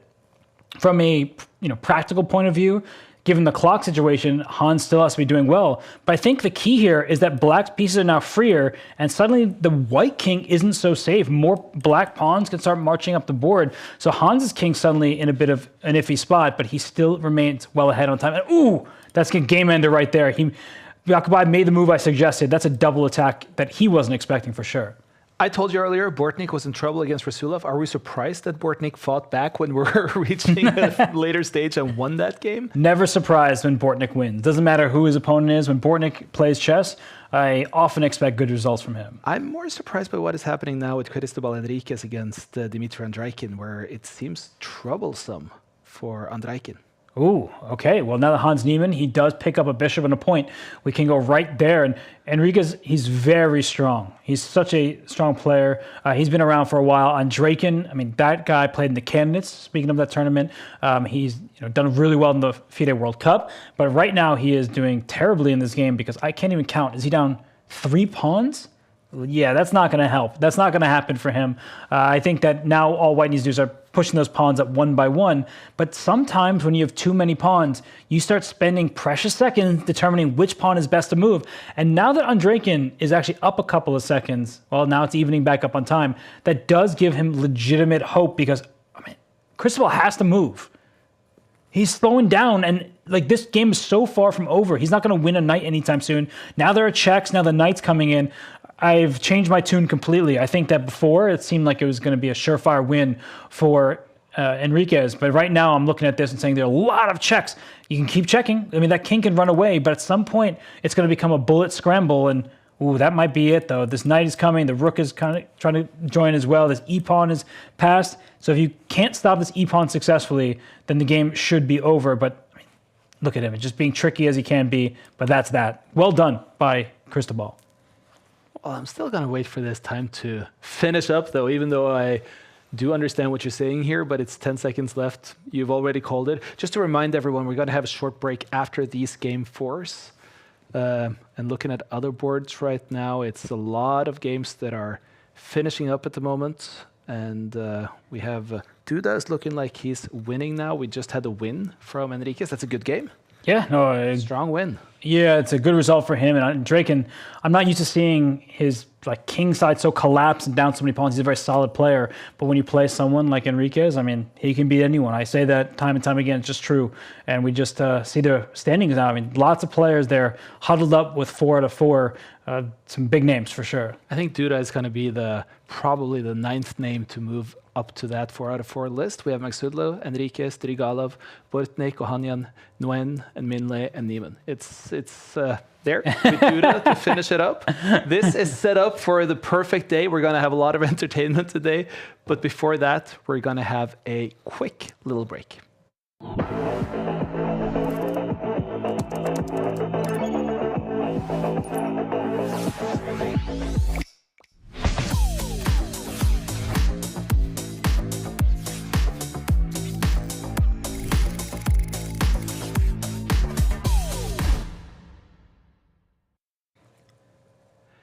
Welcome back. We are on a break here waiting for what is going to be the 5th game of this 5th game week of the 3rd split, the spring split of Title Tuesday. And that goes to show all those numbers that I'm counting up. Imagine we get this on a weekly basis, Robert. Just get to sit back and have the most amazing time 52 weeks out of the year. Oh, of course. And every single week there's a Title Tuesday, and every single week we're get all these big names. And it's funny, you said my name, and I looked out of my periphery, and there's someone named Robert Gabriel there. I was like, oh, Robert's on. Let's go. I'm not rooting for that player. I don't even know who it is, but you have to root for a fellow namesake. As we can see, 9 players right now with a perfect score. We have 15 players with 3.5 points or better. We know that Magnus was unable to continue here. He was really trying to. He was trying to play for an airplane, but he ended up with 1 win, and then he had to say, sorry, this is not going to work. So he then left before the 3rd game. But I want to just move slightly over to what is happening in the candidates right now, because we had an early win today. Fabian Caruana, who beat Vailly. Right now, we have the probably most interesting game when it comes to the young players who we believe may be fighting for this candidate's win as a whole, Pragnananda and Sindarov. It's been a crazy game, but right now it does look as though Javakir is putting up a bit of a pressure. Yeah, I'm just trying to do a quick material count in that game. It looks like white has an extra knight for 2 pawns, but the black king is safe and sound, castled as it should be. The white king is wide open. So, I mean, my first take is definitely that black should be having more fun here. But the problem in positions like this is they're reliant on dynamism and what's often a vague term of compensation, right? We're told, like, I have compensation for that material imbalance. But what does that mean? Sometimes it's very clear. It's clear to the eye, oh, that king is open, I'm going for the attack. Other times it's actually really not clear. Like, how does the attack continue? And you have to transition from attacking into just, no, my 2 pawns, my space, that's good enough for now. I'm just going to put all my pieces on good square. So I actually look at that position and say it's anybody's game. It's still early stages. Whereas I see pulled up a new game between Hikaru and Anish. Yeah, that one is a lot different. The vibes are different in this one. Is there any chance for Anish to pull up an upset here with the black pieces? He's got the better position. I mean, the problem for Hikaru is he's got this light square bishop that's just stuck behind a wall of his own pawns. And typically, for bishops to thrive, they need open space, open diagonals. Knights are better in closed positions. And because the position is quite locked, and bishops inherently are stuck to their own diagonal, the knight can move from light square to dark square. And eventually, if that knight gets to where the queen currently is, and that's center in the Hikaru game with Anish, then Hikaru would be in trouble. But that's a long journey. From f6 to d4, it takes quite a number of moves. It was interesting. We were talking about personalities earlier. We were talking about Anish being the jokester of the chess tour in a sense. And then being this very stable player, extremely good defender, is he going to be one of the deciding players for others here? Because he can always take the half point with a good game against anyone, but to break through there would really mean a bonus half point that is not typical to pick up. Yeah, for Anish, there's a lot of spoilers in this tournament, aren't there? Well, Anish entered the event thinking he could win it, right? He won the Grand Swiss to get there, so he was probably feeling quite high about his chances. The thing about a player in his spot, though, is because Anish Giri right now, he has a half a point out of 2. If he continues trailing, let's say he makes a draw in a number of games, at some point he's going to take a risk. Because in the candidates, unlike most other events, it's first place or last place, right? Everything after first is last, except if you're Ding Liren and Magnus steps out, then second place is also first place. But in all seriousness, at this stage, like, you will then have to take a risk, and that can benefit your opponent. So that's why some critics of the round robin, there's some validity to that, because let's say you play somebody in round 4, they're in good form, then they start losing a few games, or they're not playing so well, then you get them as a different player. It's almost like a different event in its entirety. So, They're a little thought up. yeah, and they're like, well, I need to win, so I'm going to play wild, or I'm going to stay up all night playing bullet chess, as has happened, right? These things, these change the nature of an event, and so if you play someone in round 8 versus playing them in round 12, that can be a really big difference. And so the round robin, I think it's good that you get to play everybody with both colors, but it really depends on what form that opponent is in. And I got to mention the 2 last players here as well, whose game we haven't talked about today, Andrei Esipenko and Matthias Blubaum, because we've had pushovers in the past in the candidates. What kind of battle do you think these guys are going to put up? Yeah, everyone is looking at these two like, no, they're really serious opponents. They're not circling the player and saying, this is going to be my point today. And that has been the case in some massive events in the past for sure. But Blubaum, I think that's the person that people, besides the great Blubaum sweep, right? Going 14 out of 14. He might do that with the draws. He is an incredibly solid player. He's extraordinarily well prepared. It's clear that he's a pretty jovial guy from all the interviews I've seen. I don't know him personally. And I think that he's going to be true to his style. And the onus is on the opponents to beat him. And that's not going to be a very easy task. Who's winning the candidates? Well, I mean, if you put odds right now, Fabiano is 2.5 out of 3, so I think good odds on him, but it's way too early to decide. Who's winning Title Tuesday? That's a really good question. I mean, it's always a wonderful time at Title Tuesday, and we have wonderful time here. Min Lei against Hans Niemann. If I look at the list of players at the top, I mean, there are so many big names here. I mean, Hans is always going to be. I think Duda's in really, really good form, and I think that I'm going to choose him. But any of these players, even players at 3 out of 4, could easily win this tournament. Niemann against Min Lei, that's, I mean, this is about the time when it starts getting a lot tougher. You're not going to have easy opponents anymore when you go into round 5. Definitely not. And I mean, Min Lei, you see the rating there, 3179. That might even be underrated for him at this stage. He's a bullet beast. He's great at blitz, and he's also a bit of a systems player. What do I mean by that? It has been used in a derogatory sense in the past. I don't really know why. That it's like, oh, someone can only play the certain openings that they know. And that's not a fair criticism because Min Lei plays his openings at an extraordinary level. And when there's no increment, look at the time. So when you play systems you know, you often gain a sizable lead on the clock. White is as solid as it gets. You look at a position like this, first thing you want to look at, besides the material count, is pawn structure. White's pawns, the base of the pawn chains, the little pawn chains, are safe and sound. Black now just made a risky move because that's the base of this little pawn chain here, and that can become a target. If White is able to reroute this bishop into the center, that pawn's directly under attack. This bishop here is always annoying in these London-type setups because that diagonal is under White's control. So Hans Niemann right now, down a minute on the clock. Black's play is more difficult than his opponent's because White has good control of the center. There are individual moves that look fun and entertaining, knight up into the center, but then a white rook slides over, applying immediate pressure. So I would have to say I really like this position from the white side. Easier moves to make.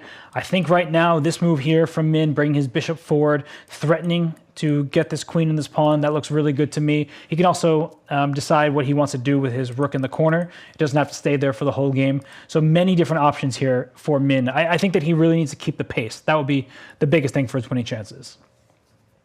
And he's going for the trade of dark square bishops as predicted. Hans is speeding up, so finding his comfort zone to some extent here. And for Min, he can double his rooks on this d file if he wants.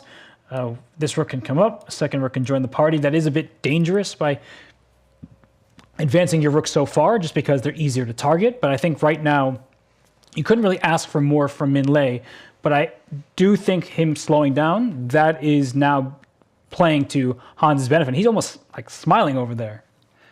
I find myself always gravitating towards the Bortnik table somehow because so far, this is his 5th game today. He's been behind in every position from the get-go. I mean, at least according to the evaluation bar.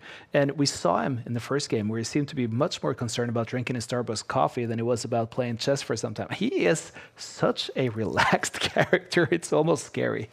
Yeah, Bortnik, he's here for a good time and often for a winning time. So we always can tune into his game and know that we'll have a fun time spectating. But it looks like, So we see a note up at the top there.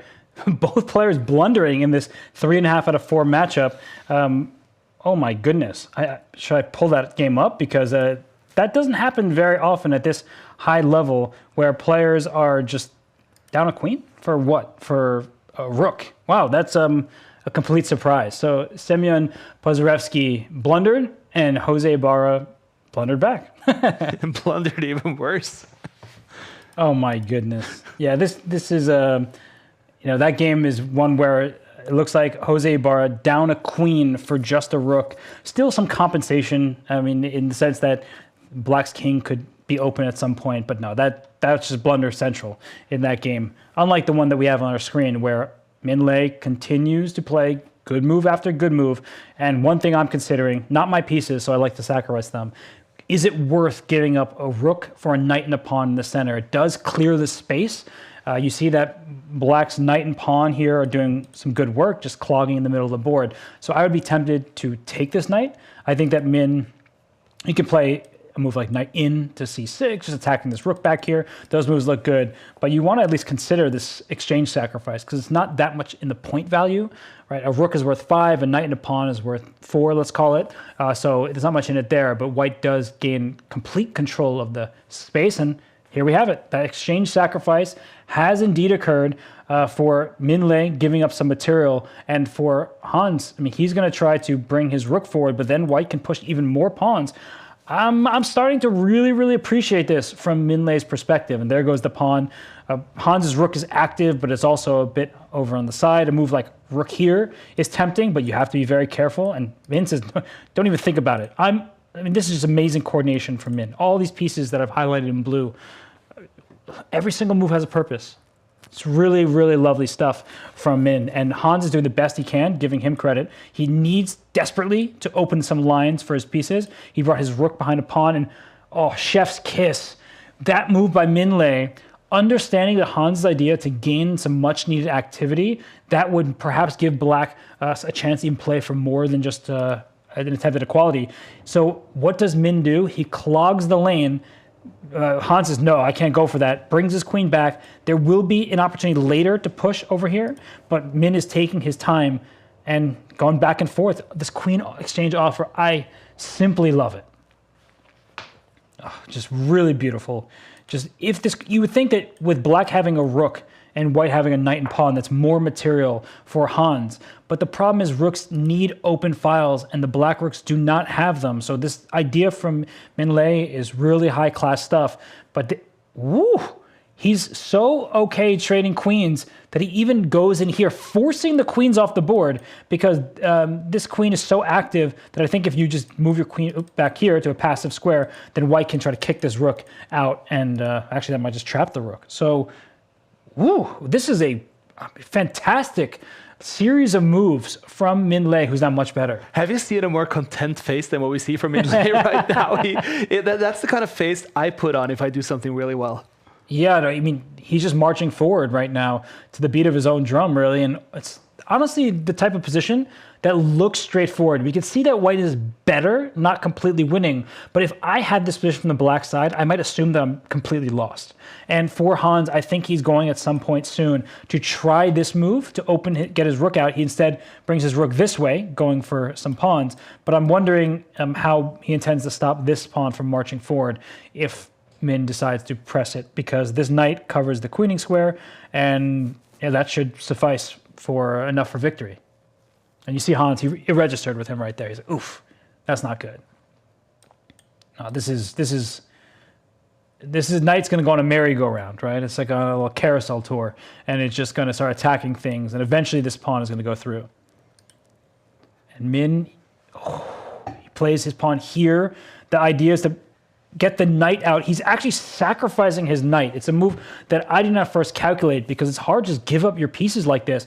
But he determined that the second pawn joining the party would have been good enough. And Hans now getting some much needed activity. His rook is going to try to come down here with check, scoop up this pawn. And that pawn that I said that Hans needed to trade, that's going to be dangerous as dangerous gets, because if that B pawn is won with that check over there, then suddenly it's Hans with the pass pawn as well. So up goes White's pawn. Here comes Hans wrapping around, going for this pawn here. White will try to get this queen here, but that's why Hans stopped. He went rook in the C line behind this pawn. He wants to trade over here.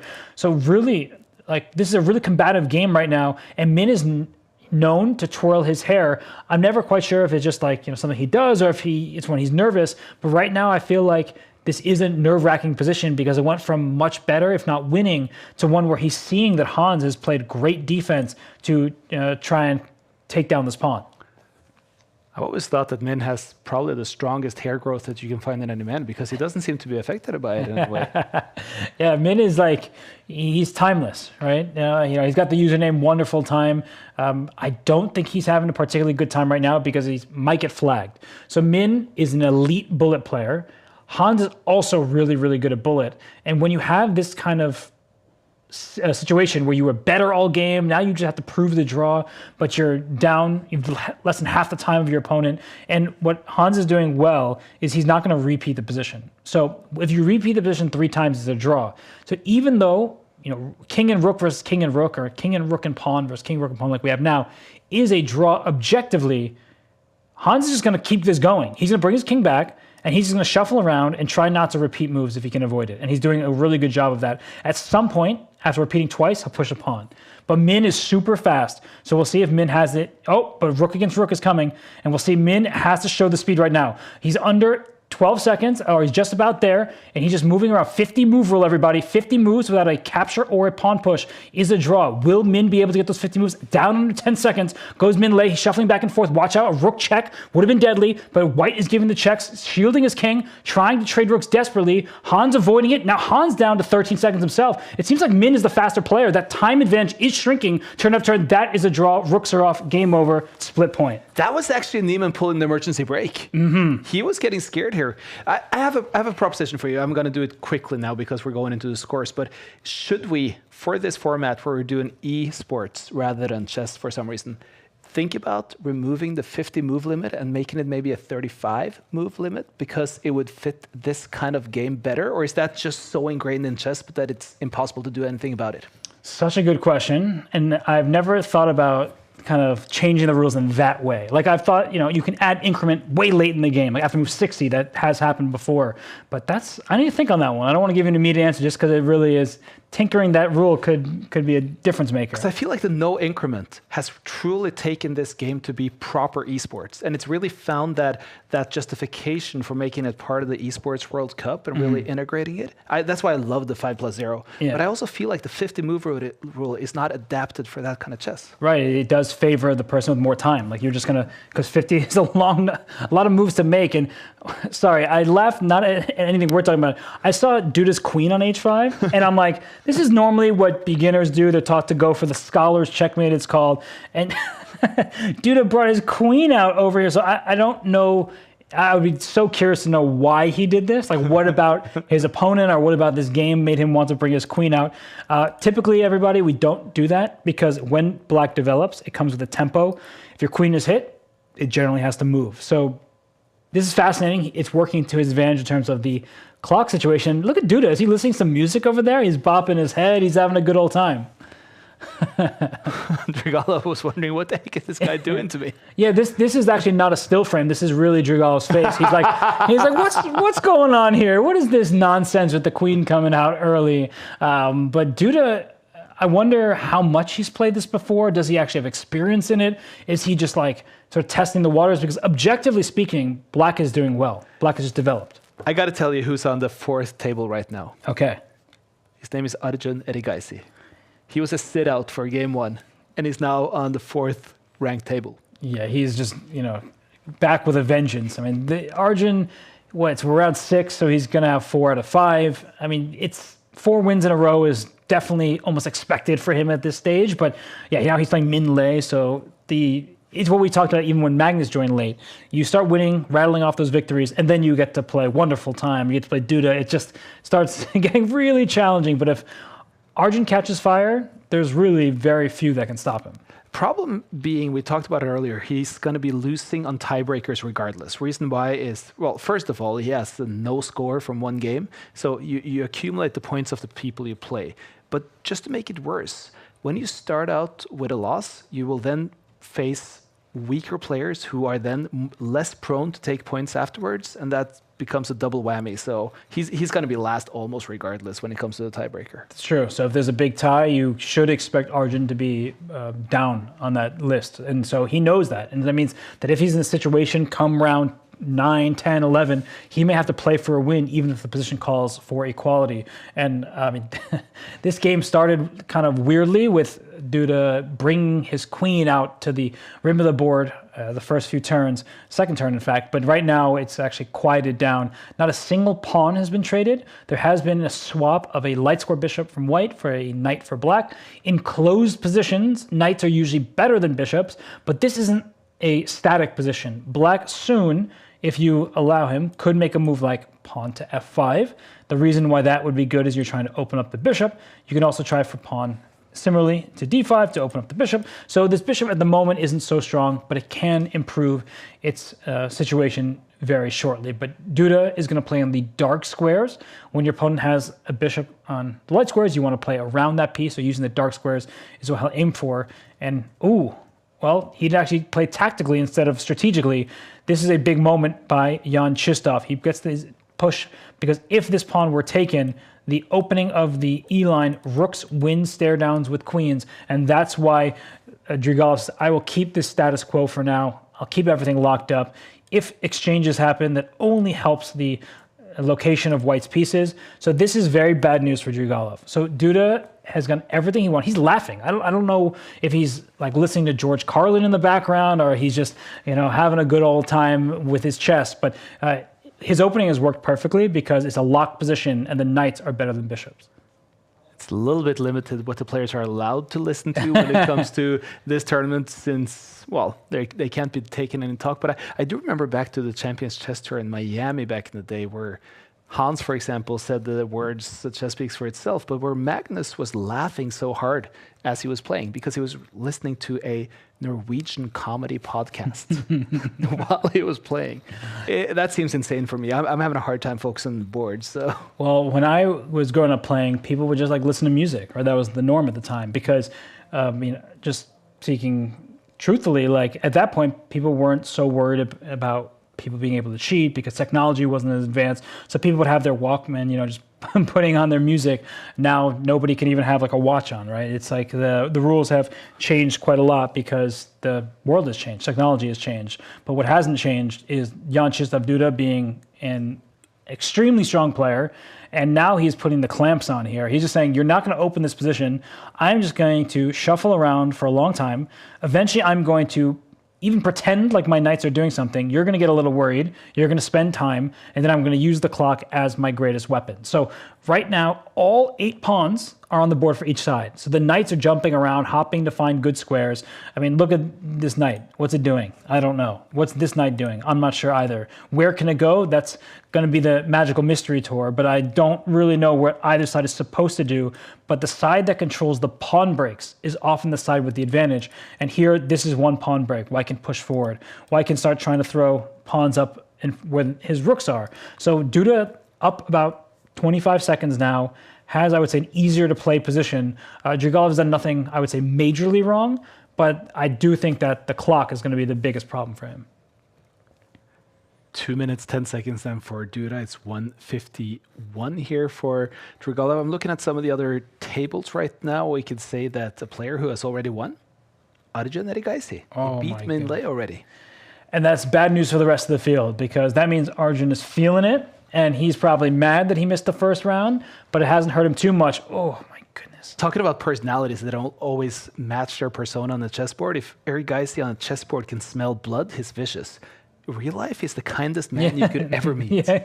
Quite soft-spoken, very gentle. But yeah, when it comes to the chess, he takes no prisoners. He is willing to be as combative as is necessary. And I see this ticker up the top. I asked the question. Thanks so much to the team for getting this information that that Duda brought his queen out early to h5. He had never done that before. So not that there's preparation going on in Title Tuesday anyway, but it couldn't have been prepared. And whoa, I wasn't prepared for what just happened. The rook got trapped here. And just like in the game between Min Lei and Hans Niemann, we have a material imbalance. In this particular game, it is a knight and a pawn for a rook. But excuse me for saying it out loud, these rooks are not really rooks. Like, can I take the title away from them? They're staring into their own pawn. They're not getting any activity whatsoever.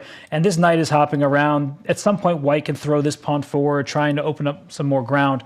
And the 40-second lead on the clock, that is more than sufficient for, it's not in the eval bar. The evaluation bar up at the top, it talks about the position on the board. But if we can incorporate time as part of that function, we would say that white is just winning at this stage. Like, this is just too much to overcome if you're Sergei Drigalov. And the knights, they're going back and forth at some point. Duda might push his pawn. He could take it one step at a time, just, decide where all his pieces want to go before he eventually pushes pawn. So objectively speaking, the chessboard itself, maybe black is holding. But given the time situation, if black holds this game, it would be quite a miracle because Duda well ahead on time, and he's the one who controls the position. So the rook is sliding now for Duda back and forth. The black rook is back on the starting square. We see at some point, there it is, the pawn goes forward for Duda, and that was a big moment because Drigalov had to spend a turn, at least a little moment, determining whether to capture or not. And here they go. All of Duda's pieces are free-flowing. Hans Niemann has beaten the 16-year-old Pusarevsky. Okay, Hans in great form today. He held against Min Lei. That was a tough position for him, but now he beats a dangerous 16-year-old, and we see that Hans in great shape, just a half point off of a perfect score. And so he, what he doesn't want to see though is Jan Krzysztof Duda run away, right? Because then you get into that psychology of like, I need to beat this guy rather than a draw is acceptable. Because Jan Krzysztof Duda, like Arjun Erigaisi, can catch fire at any moment and has already caught fire in this tournament. How possible is it to maintain this with 22 seconds? Impossible. Well, that's a little harsh. Somebody maybe out there in the world, Ali Reza Firouzja, could maybe hold this game. But I mean, you're playing against Duda, who's a beast, and then you've got no activity for yourself. So like, this is the most active black can get, is like putting a rook on these squares. So now you're just shuffling, and at the right moment, this is going to happen. The arrow that I'm showing is white is going to... Okay, that is a way to get activity, but it's also a way to give up all your pawns. So that's what I meant, is that the only activity that black was able to now secure was by giving away material, because pawns block rooks. Rooks love open files, pawns block files. So black gave away all the pawns, and now you see where those pawns are. They're marching forward, about to become queen. Oh, okay, a little bit of a trick there, but that's why Duda slowed down. He didn't want to allow these rooks to take his pawn, but he's still up so much time. And even if he loses one pass pawn, the other ones will determine the outcome of this game. And even if he was to save the position, he still wouldn't have the time to do anything with a saved position. So I guess it's a catch-22 here for Drigalov. Yeah, maybe catch 21, because that's the amount of seconds Duda had remaining there on the clock. But Duda... That was sharp. That was good. Thank you. Well, not nearly as sharp as not just Duda, but I haven't even really spoken about him. Parham Maksudlu, perfect score as well. Yeah. So they're probably going to play each other right now, Maksudlu against Duda, if for some reason that kind of fits the black-white draw here. But otherwise... Yeah, you were saying it's quite easily number 17 on the list, Arjun Erigaisi, who may come from behind here. Yeah, but it's the point you made from the beginning. His tie breaks are really bad, so he'll always be at the bottom of a score group. So Arjun, he's really in a big tie from 4th to 17th, but his tie breaks are not going to be good, so he needs to pretty much win all the games. Only person who is ahead of him, or the person who is right ahead of him, who also has a bad tiebreak, is Nepo, because Nepo also lost the first round, and there you see how vulnerable you are to a first-round loss. Wow. So Nepo also stormed back. That's going to be important as these games continue here. And we have Arjun. We've been talking so much about him, but I think it's the first game of his that we're actually going to see. And he's got the white pieces against none other than Hans Niemann. So we've got two marquee matchups on these top two boards. And this one's starting out quietly, but Arjun, it may start quiet, but neither of these players are really that peaceful at their core on the chessboard. This is such a great chance for Erigaisi because he's playing white against Hans to begin with, but it's also players half a point ahead who will be contending for the win here. If he wins this outright, he's going to be ahead of Niemann, and you also have the top players who's playing each other.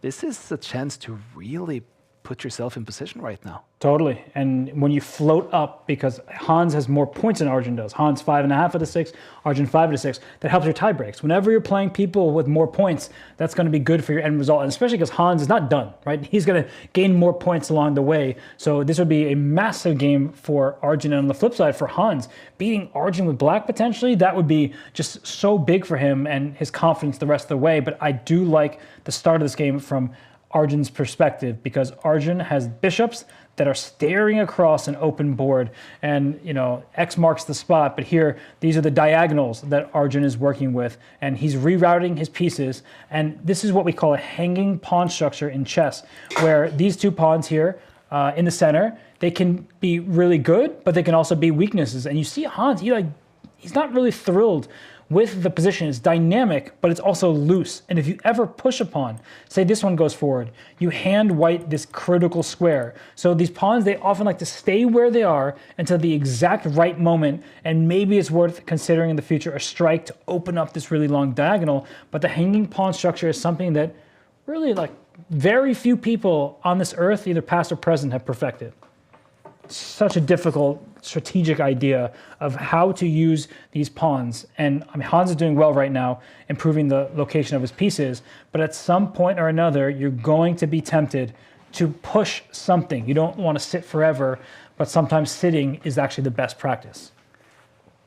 And Hans, look at him. He's making these little, this is out of the corner of his eye. He's lifting an eyebrow. We don't have Arjun on camera, but I'm guessing exactly how Arjun looks, as determined as ever as he's trying to make some progress on this board. Which position would you prefer here, black or white at this board? Oh, well, he made a big move just now, so it's getting more and more dynamic. I would prefer the white side, even after that move. I like the move that Hans just played, but I've always struggled with as I mentioned, the hanging pawns. Because let's say, as just happened, you push it, then what? Now your pawn's under attack. If you take, and white takes back with the queen, black is saddled with these bad pawns over here. These two pawns are split, and a pawn's best friend is another pawn. So what black would love to do is shift the pawn over to connect the pawns. That's not legal, unfortunately. So I do think that the strategic elements, and I'm quite a strategic player, I would prefer to have the white side. I'll just add now from the candidates that Yesipenko and Bluebaum have drawn in the candidates today. Okay, so Bluebaum, the perfect Bluebaum start continues, 3 draws in a row. And for Yesipenko with black, that's the result you often aim for. So I think that's good for both players, because Bluebaum will make his mark on the tournament. He is really strong. People make jokes, all this stuff, but he's really, really strong, and he's capable of beating anybody in this field. And especially if he finds his footing and feels like things are going his way, watch out for him later on. I know it's very easy to repeat a question like I did before when the evaluation has changed, but just from your human perspective, do you see this as better for Niemann right now? I don't see it as better for him. It's such a good question, and it's such a interesting moment to pick it, because it's all about how we approach positions. And right now, if we do a quick material count, because white's pawns are so split, it may be easy to forget, or maybe not to realize in the first place, white's up a pawn. But white also has the pair of bishops, but is it a good bishop pair? What's that bishop doing? It's very passive on its starting square for now. But I think why I like this position for black is that the activity is very clear.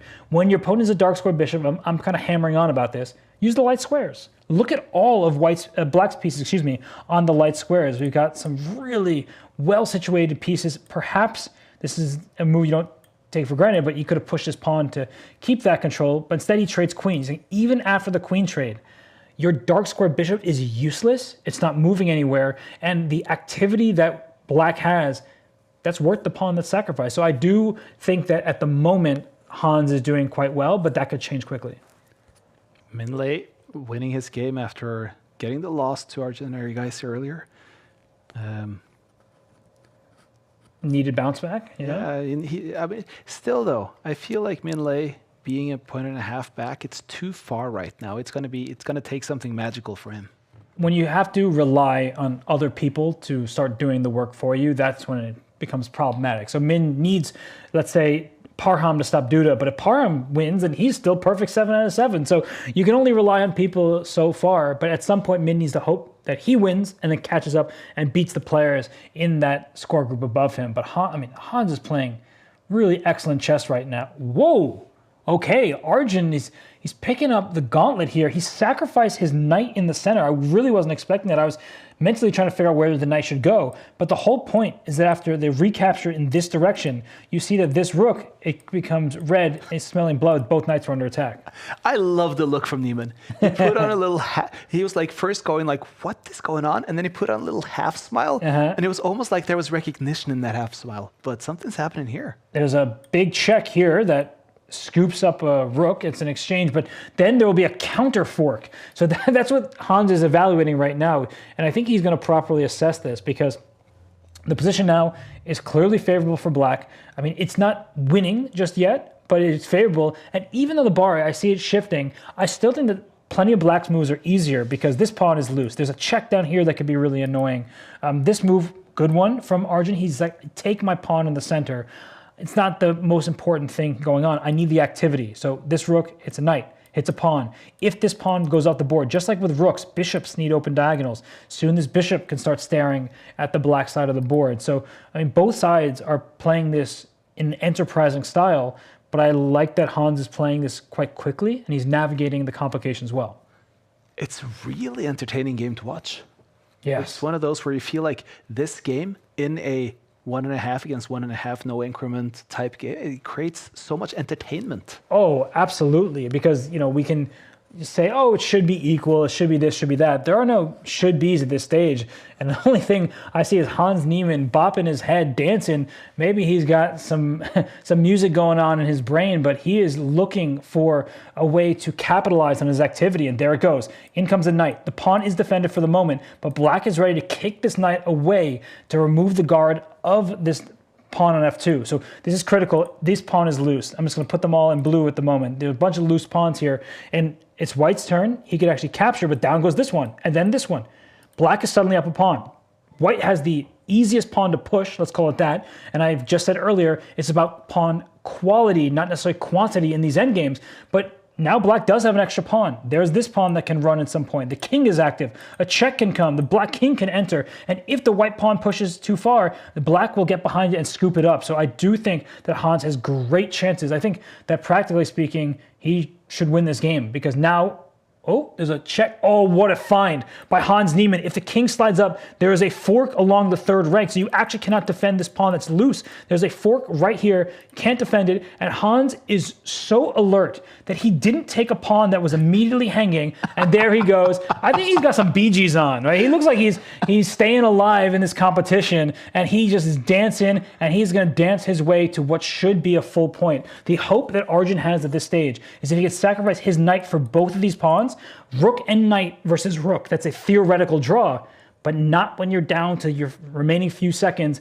It's going to be nearly impossible to survive on minimal time. So I think that Arjun is going to suffer defeat at the hands of Hans Niemann.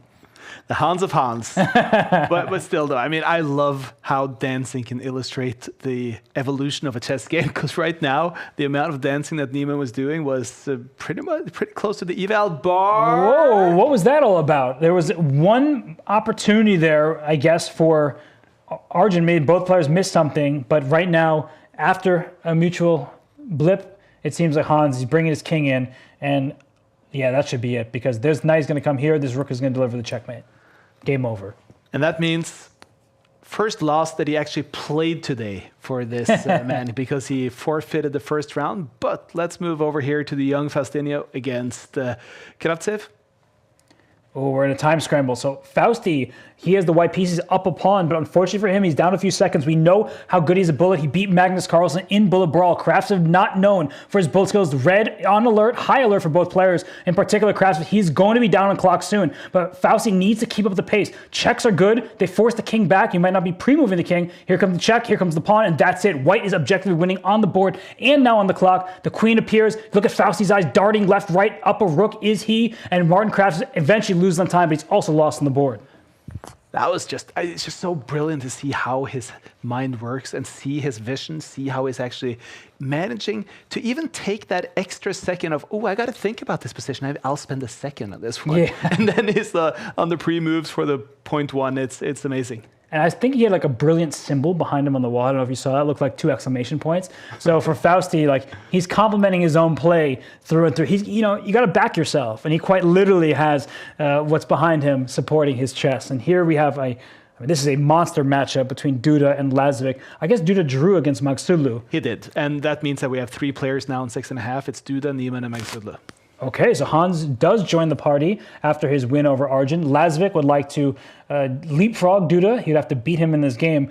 And for Denis Lazovic, he played the Petrov, which is known to be quite a solid opening that actually does suit his style quite well. And Lazovic, this is known, he strikes with this pawn push. By the way, Duda plays the Petrov as well. So when you see these top-level games, it's like competing against an opening you're very familiar with. That can be uncomfortable. Or you can kind of be salivating, just saying, oh, I got this. I know the little tricks here that can get my opponent. And that pawn push, which looked so natural, apparently is not correct. It's hard to fault that decision just now from Denis Lazovic, because if you can, why not push your pawns forward? Those look quite nice. But maybe he's creating some weaknesses in his position that will not be easy to keep defended. Now that this pawn is here, you might need to bring your bishop out. So there's a very clear way, a clear immediate path to defend all those pawns. And it looks like Duda's first move was labeled incorrect by the engine, but I like it. I think it's the very human choice. And right now, great coordination from the white side for Jan Krzysztof Duda, and for Denis Lazovic, he needs to complete his development, which he may do on this turn. He may bring this bishop. It's currently sitting at home. It can develop, maybe do a passive square, but that would allow, or encourage, I should say, this knight jump into the position. I wouldn't love the sight of that. You can also pin this knight, maybe even take that knight over here that will double and isolate white's pawns. But double pawns, open files, and that's exactly what Duda would like to see. So I think that Denis has committed himself to an insecure pawn chain. He's striking forward while he can, but he's creating holes. When you push pawns, you leave squares behind. Pushing this pawn here, one square I'm noting is this one. The white knight at some point can try to jump into it. This pawn in the center, it's defended for now, but if the bishop ever attacks the knight, that pawn can become loose. So I really like the way he started this. The bishop can join the party, attacking the center. I think this position is much, much easier to play from the white side. So I would prefer to have Jan Krzysztof Duda's position. And he is in first in the tournament, and he would love nothing more than to beat Denis Lazovic and continue pressing for first place. Jan Krzysztof Duda, this is really just up his wheelhouse, a perfect type of position for him to play. And for Denis Lazovic, he knows he needs activity. So I actually do appreciate what he's putting down right now. He wants desperately to open up the flank where the white king resides, and he brings his rook up. Next is this pawn. If white stops the push, black reinforces it. Maybe I have to change my mind a little bit. I do think that Denis is playing some really nice chess at this stage, but there's something about the harmony of white's pieces that we can't take for granted. White's pieces all have a purpose right now. The rook and the queen are aligned, putting pressure on black center. The other rook is on the only fully open file. The bishop on the light squares attacking a weak point. The bishop on the dark squares trying to remove the defender of that weak point. The knight doing its great job, a noble steed indeed. It is blockading a backwards pawn. So knights are the best blockading pieces. And here it stops black's pawn in its track and looks over it. And whoa, we see the evaluation completely switch. And I wonder if there's an in-between move that was just played, and now the recapturing, things are opening up. The engines, those human destroyers, they're saying that it is all in Denis Lazovic's favor. And I actually think from a human perspective as well, it becomes very clear that there is a pin in this position that looks quite menacing. This rook can join that party. And I'm going to start using different colors here, but you can see that Duda might feel blue in a moment with all of the pressure in the center of the board. So Denis Lazovic, completely unfazed. He is somebody who can switch from strategic to tactical chess in a flurry. and he might flourish in this game. He is doing really well. You're strong with the wordplays, Robert. I'm really appreciating it. But just to give you a quick update, because Parham and Hans both have 6.5 points, where Parham is pushing with black pieces against Hans, but more importantly, he's a minute and a half ahead on the clock.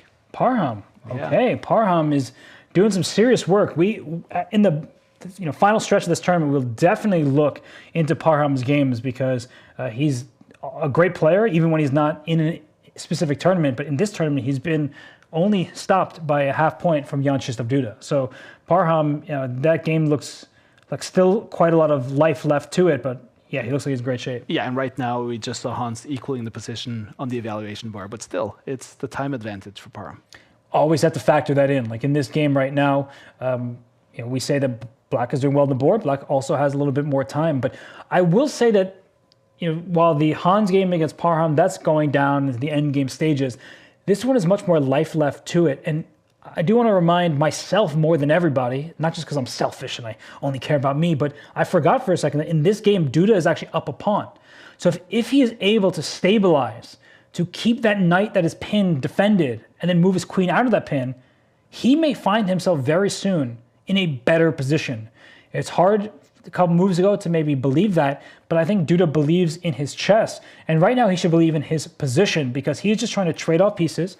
When you are head material, you often do want to trade, and he's no longer pinned. Well, he is no longer pinned on the diagonal, but he is pinned on the file. That knight should not be moving, at least in the next few turns.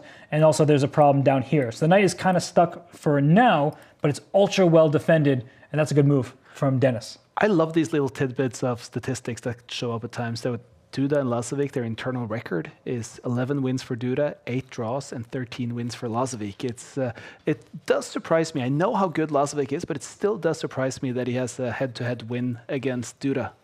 Yeah, because Duda is such a mammoth of the game. So I think that for Lazovic, this is another example of oh so many that show just how strong he is, and that he at first he was considered like the upstart, the teenager, the one who is kind of like trying to throw the world of chess into a bit of chaos with his victories. Now he's here, and he's been here, and he's going to remain here at the top level. Think about what he did in the Speed Chess Championship, beating Hikaru Nakamura, right? That's something that very few people have done, not named Magnus Carlsen or Alireza Firouzja. In fact, he's the third person to do it.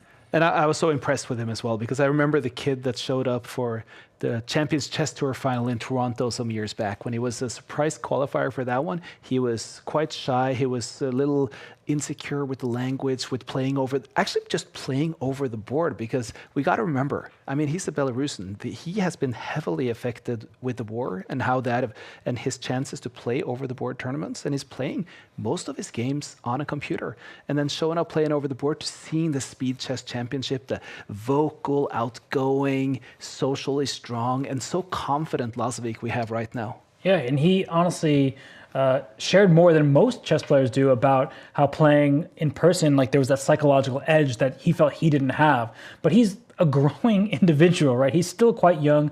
With experience may come confidence.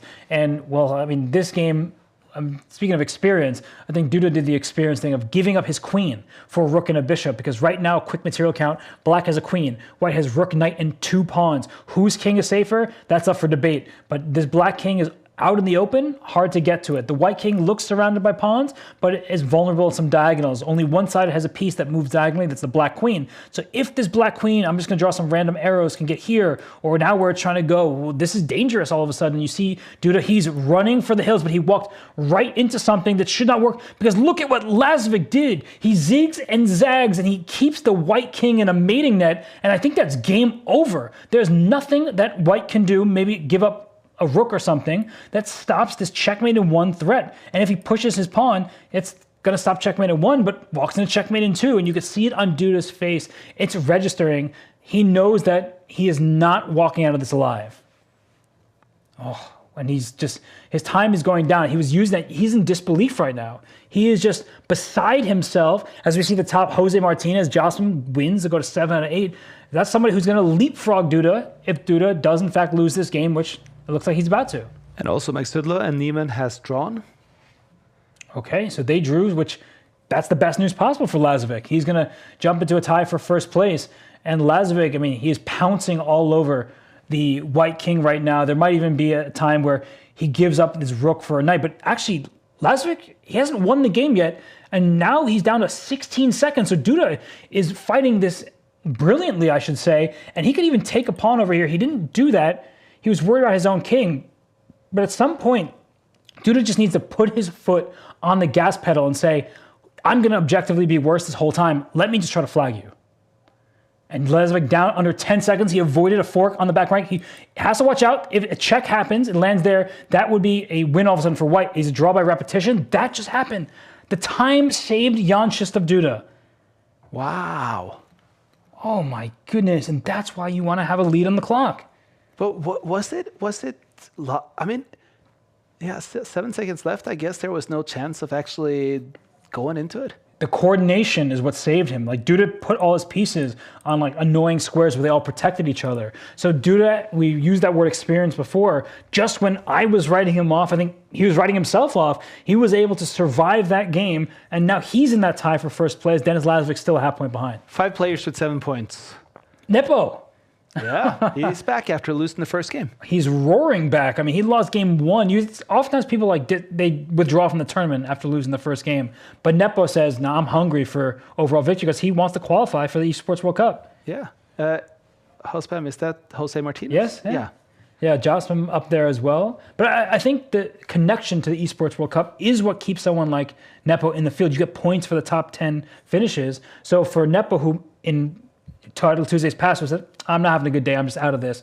He's not just back into it, he's in tie for first. Well, that is 8 games having been played. That means that we have 3 games left. But before that, we're going to take a quick break. Here we go.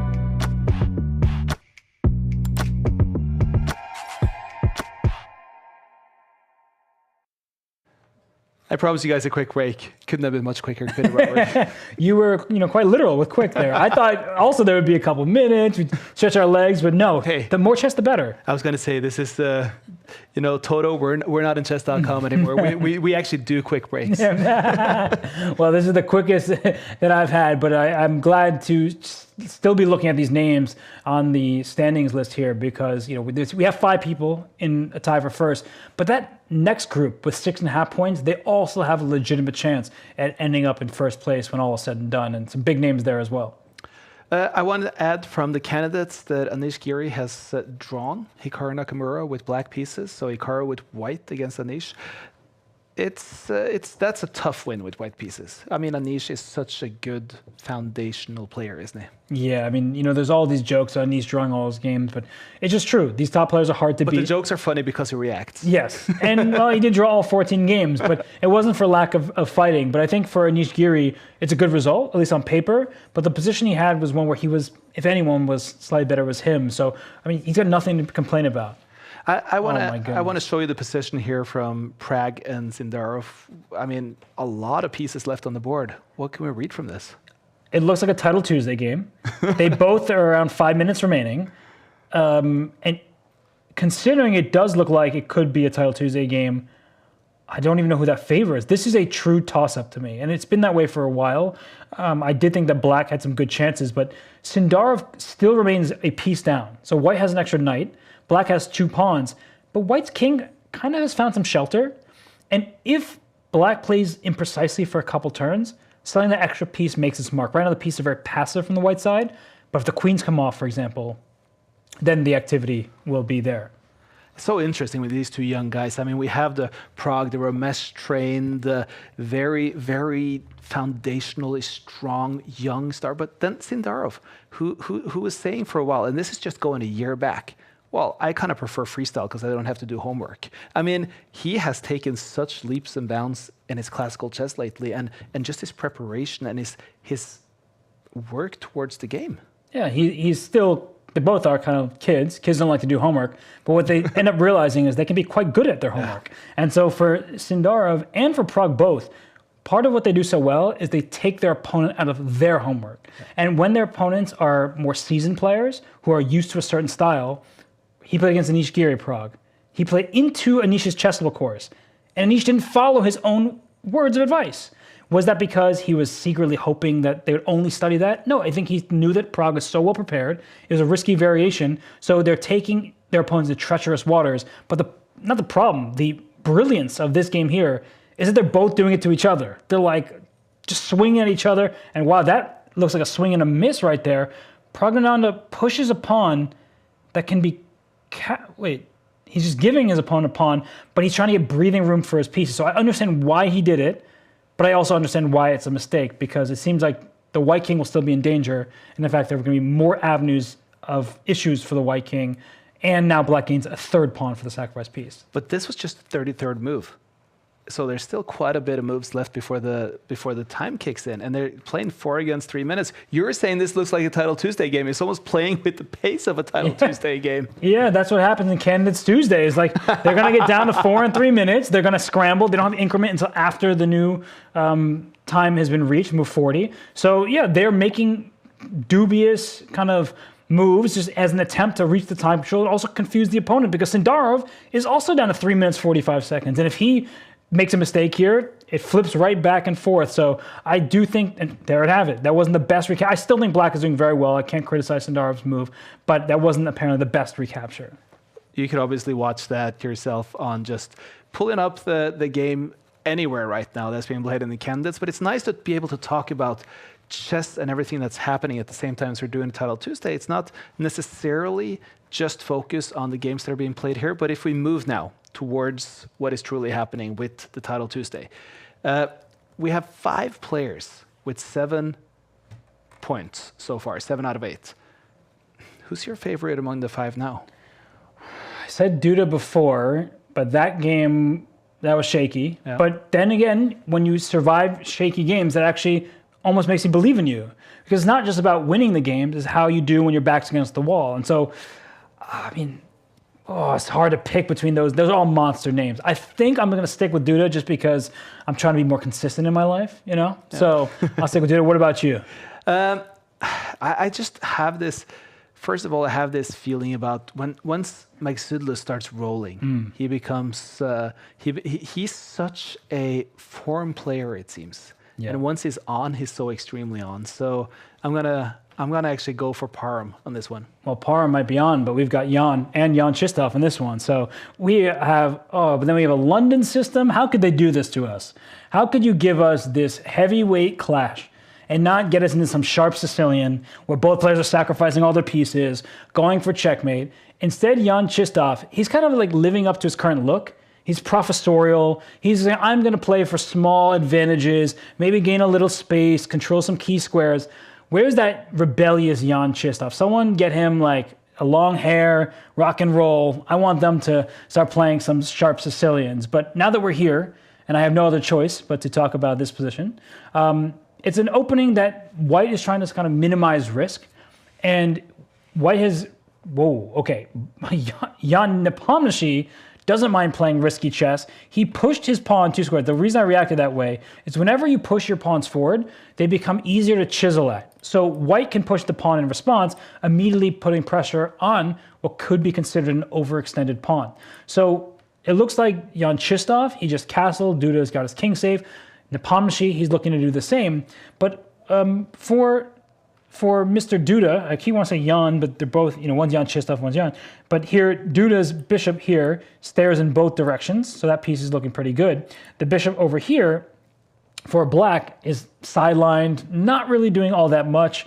It does take away this starting square from the white queen in case you wanted to regroup, but I feel like, at the moment, both sides have a very solid foundation of their position. I like Jan Nepomniachtchi's clock management.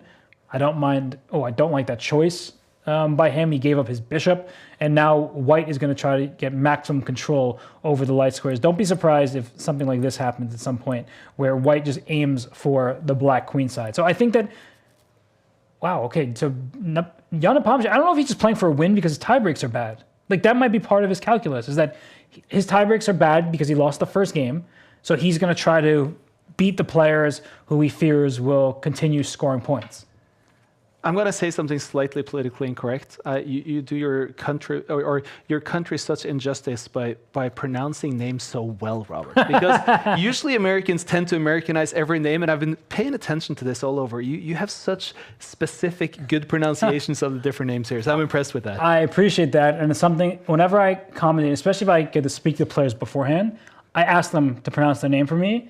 And because I don't want to mispronounce it, I think the least that I can do, these players all speak multiple languages, right? And they have to speak English in interviews. I get to speak my native language at all times, right? You're speaking English and Norwegian is your first language, right? Yep. So I'm appreciative of that. I don't take it for granted. And the least I can do, which is very minimal effort in most cases, is trying to properly pronounce. And I mispronounce names. I apologize both for my history of mispronounced names and my future of doing so, but I will always try my best. So I appreciate that. We see a slight advantage still here for Duda, but I just keep looking at the clock.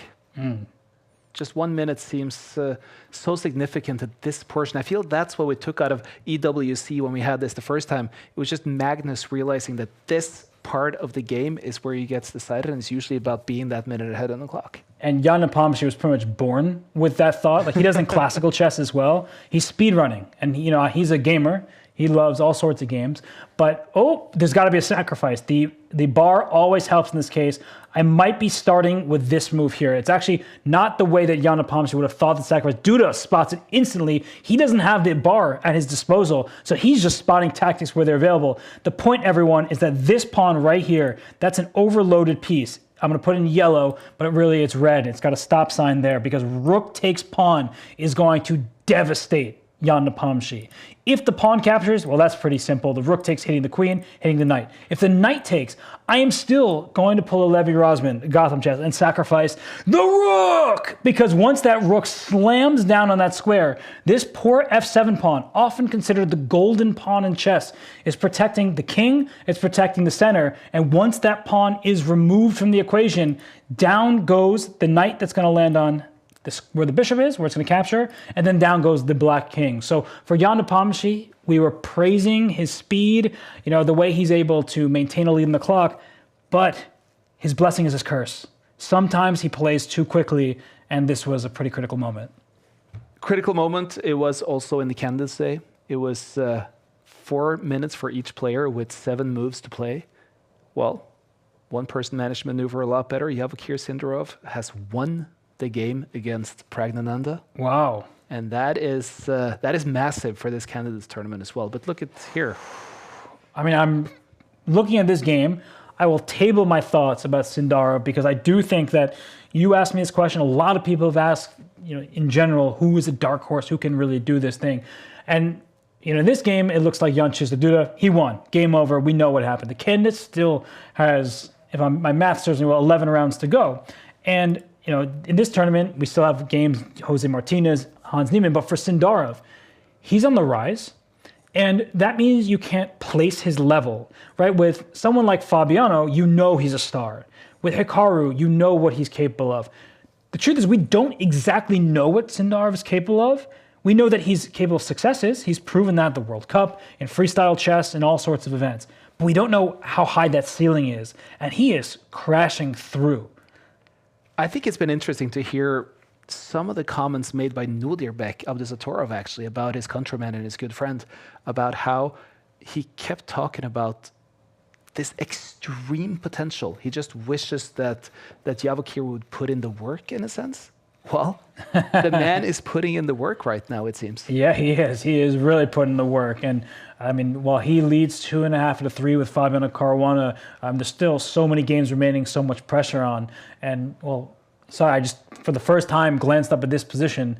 And what is going, with one single move, the position went from what was apparently winning for Hans Niemann on the board to now totally level, at least objectively speaking. And there must be something to do with the fact that there is this queen and this bishop lined up. There are checks, and this other rook can join the party.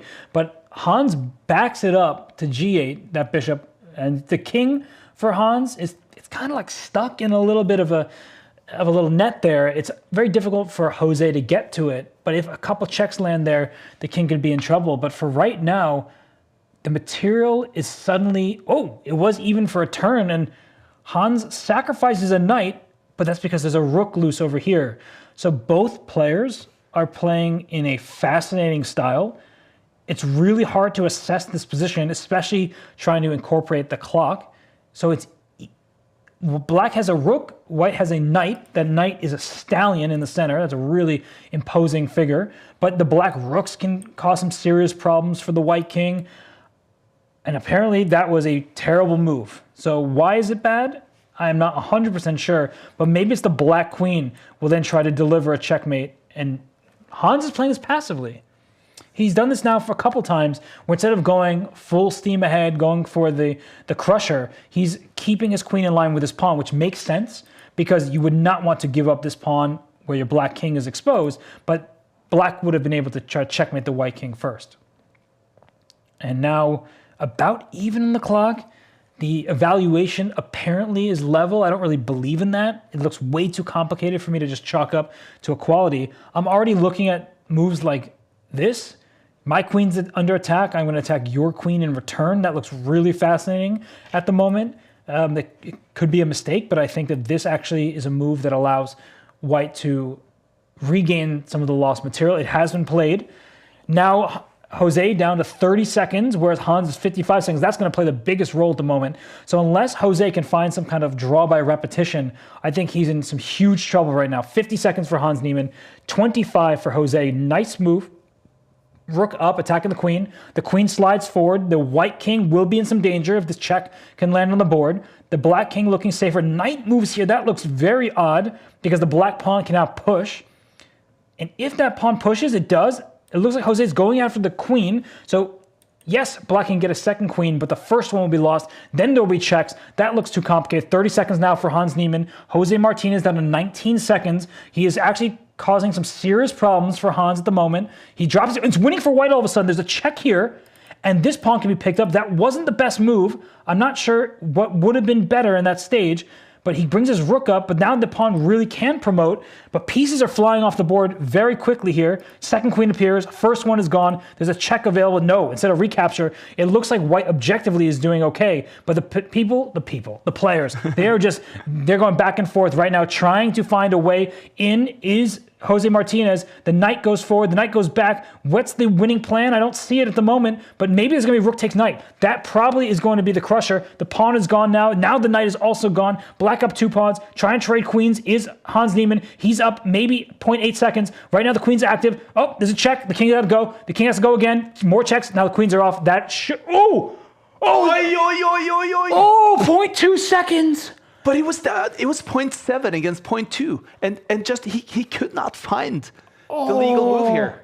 That is so up. The point, everyone, was that just a moment ago the queen could have captured. Instead, the king moved out of the way, hoping Hans wouldn't get a move in time. But Hans does just barely manage to push his pawn, the skin of his teeth. He managed to, but still, it was also a possibility to yeah. Wow, that was crazy. Yeah, that is as down to the wire as it gets. That was quicker than that breakdown we had. Gotta add, you had your favorite being Duda. He's playing now against Niemann. I chose Parham Magsudla. He beat Denis Lazovic with black pieces. So 2 for 2 on our picks at least.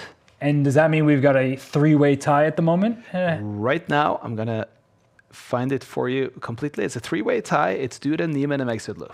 Okay, and then there's no one with 7.5. So they're ahead of the field with quite a bit. Okay, so draws will be good in terms of trying to keep others at bay, but a draw would not distance you from your nearest competitor. So we see Andrakin also won against Minle. He's at 7-9. He's one of those players, a point back, trailing Niemann, Duda, and Magsudlu. So something about Jan Chistov today, he's playing in quieter styles. He's got the black pieces in this game. It's a Marozzi bind structure for everyone looking, that these pawns from the white side, they control these pawn breaks all across the board, really, and that's what makes it a bind. Black is going to try to coordinate all of his pieces, maybe bring his rook in, and then try at some point to strike in the center, because if black successfully strikes in the center, then no longer should he be worse. And white is just concentrating all of the energy, all the firepower into the middle, and yeah, this is looking like it's good for Hans right now. He's controlling everything, And Hans, he's focused. He really wants to take down Jan Krzysztof because Hans wants to get back the Esports World Cup. And Duda, I mean, he's pulling a Hans from earlier. He's Bit of a weird dancing move at a H6. bit. Now Hans as well. Both players, they seem to be talking to themselves, or at least willing themselves to play better chess. And it's Hans with the early lead on the clock. So you'd like to ask this question about how much does the clock matter? I think when you're playing Hans Niemann, he just showed that he's a speed demon. He sure is. And Hans here, still controlling the position. Nothing major has happened, at least in the last bunch of turns. I like this move from Hans. Suddenly, Jan Krzysztof's rook is weirdly placed. I mean, what is this rook doing here? There's not harmony in Black's camp. This bishop is very strong on the long diagonal, but it doesn't attack anything. Even once the Black knight moves, it will stare into air. So for the moment, Black is just trying to connect pieces as best as he can, trying to challenge White's setup. Hans can push this pawn forward, just cementing his bishop in place. That looks to be a nice stabilizing move, but Hans is slowing down. So maybe that's part of the maturity of Hans, but it also is a situation where if you're thinking about it from his perspective, he wants to use the clock as a weapon, but right now he's actually the one trailing on time as Black has coordinated most of his pieces. And it looks like, I mean, both players just kind of maneuvering stages. A bishop trade is offered. Doesn't look like that changes the dynamic all that much, but I like what Hans did there as well. He's rerouting his pieces, but I like how Jan Krzysztof's responding, activating the queen. That way he can gain some points of pressure. Instead of just sitting back, saying, I've got everything defended, maybe his queen can slink into a square like b4 and put pressure on maybe the lone weakness in White's position. It's protected, but it could become a weakness. Tough draw for Parham, who's also at the same amount of points with 8 points. He's drawn Erigaisi. Oh, okay. That's on paper, one of those really big matchups between two super combative players. And yeah, that was a really bad one-move blunder. So, Oh, there you saw it. yeah, like, dude is like, what did I just do? That is shocking from a player of his caliber. He gave away a pawn. He's now just down a pawn. His remaining structure is ruined. He's got this permanent eyesore that a white rook is gladly staring at. So Black is just going to remain like a turtle, just in the shell, trying to survive as long as possible. And you could see it on Duda's face. He is mad at himself. He just hung a clean pawn to a basic tactic. That is very un-Jan Krzysztof-like. And he's frustrated. He's really frustrated right now. He's like, why couldn't I blunder in round 2? Arjun also has a good position against Parham. Okay. And Black pieces, he's about it was about a -1, but now it's equaling up a little bit. so if Arjun wins, he catches up to Parham, and then everyone will need to hope that whoever is playing Hans takes him down. Yeah, it's gonna be tough for Erigaisi. If he had a tiebreaker, perhaps there would have been an outside chance, but I can't see it. No. For him, the tiebreaks are doing him no favor. Same with Jan Nepomniachtchi as well. But I will add that game has completely turned around right now, and right now there is instead a Parham that is making some queen moves that seem to be unexpected. Okay. Parham making some serious inroads, also doing well in the clock. So that's bad news for all the Arjun Erigaisi fans out there, but there are many Parham fans. Such a creative, he's like a sensational player. I think it's a good word for him because it looks like the position is calm and then suddenly he brings the storm himself. And just like Jan Nepomniachtchi, I guess, that can be a bit of his blessing and his curse. But in this Title Tuesday, it seems like it's working really well for him. I was in South Africa during that freestyle tournament over there, and I've never felt more bad for a player, I think, than I did for Parham, because what works brilliantly for him when momentum gets rolling seems to be an equal troublesome environment once he hits that wall. Yeah, it seemed like his emotional state matched his score on the chessboard, and they became intertwined in a way that no chess player ever wants. And that's the psychological component. He's obviously a phenomenal player. He also goes on rating swings. Like, there are periods of time where Parham is in like almost 27-40. and then you see him drop even under 2,700, and you're like, what, Parham? How are you 2,680? And that's with the utmost respect. Like, everyone, when he's at the rating, considers him to be much higher, and then he steals their rating points, and then he gets back up. So, yeah, Parham is great. It looks like Dmitry Andrakin could have trapped Matvey Galchenko's queen and missed it.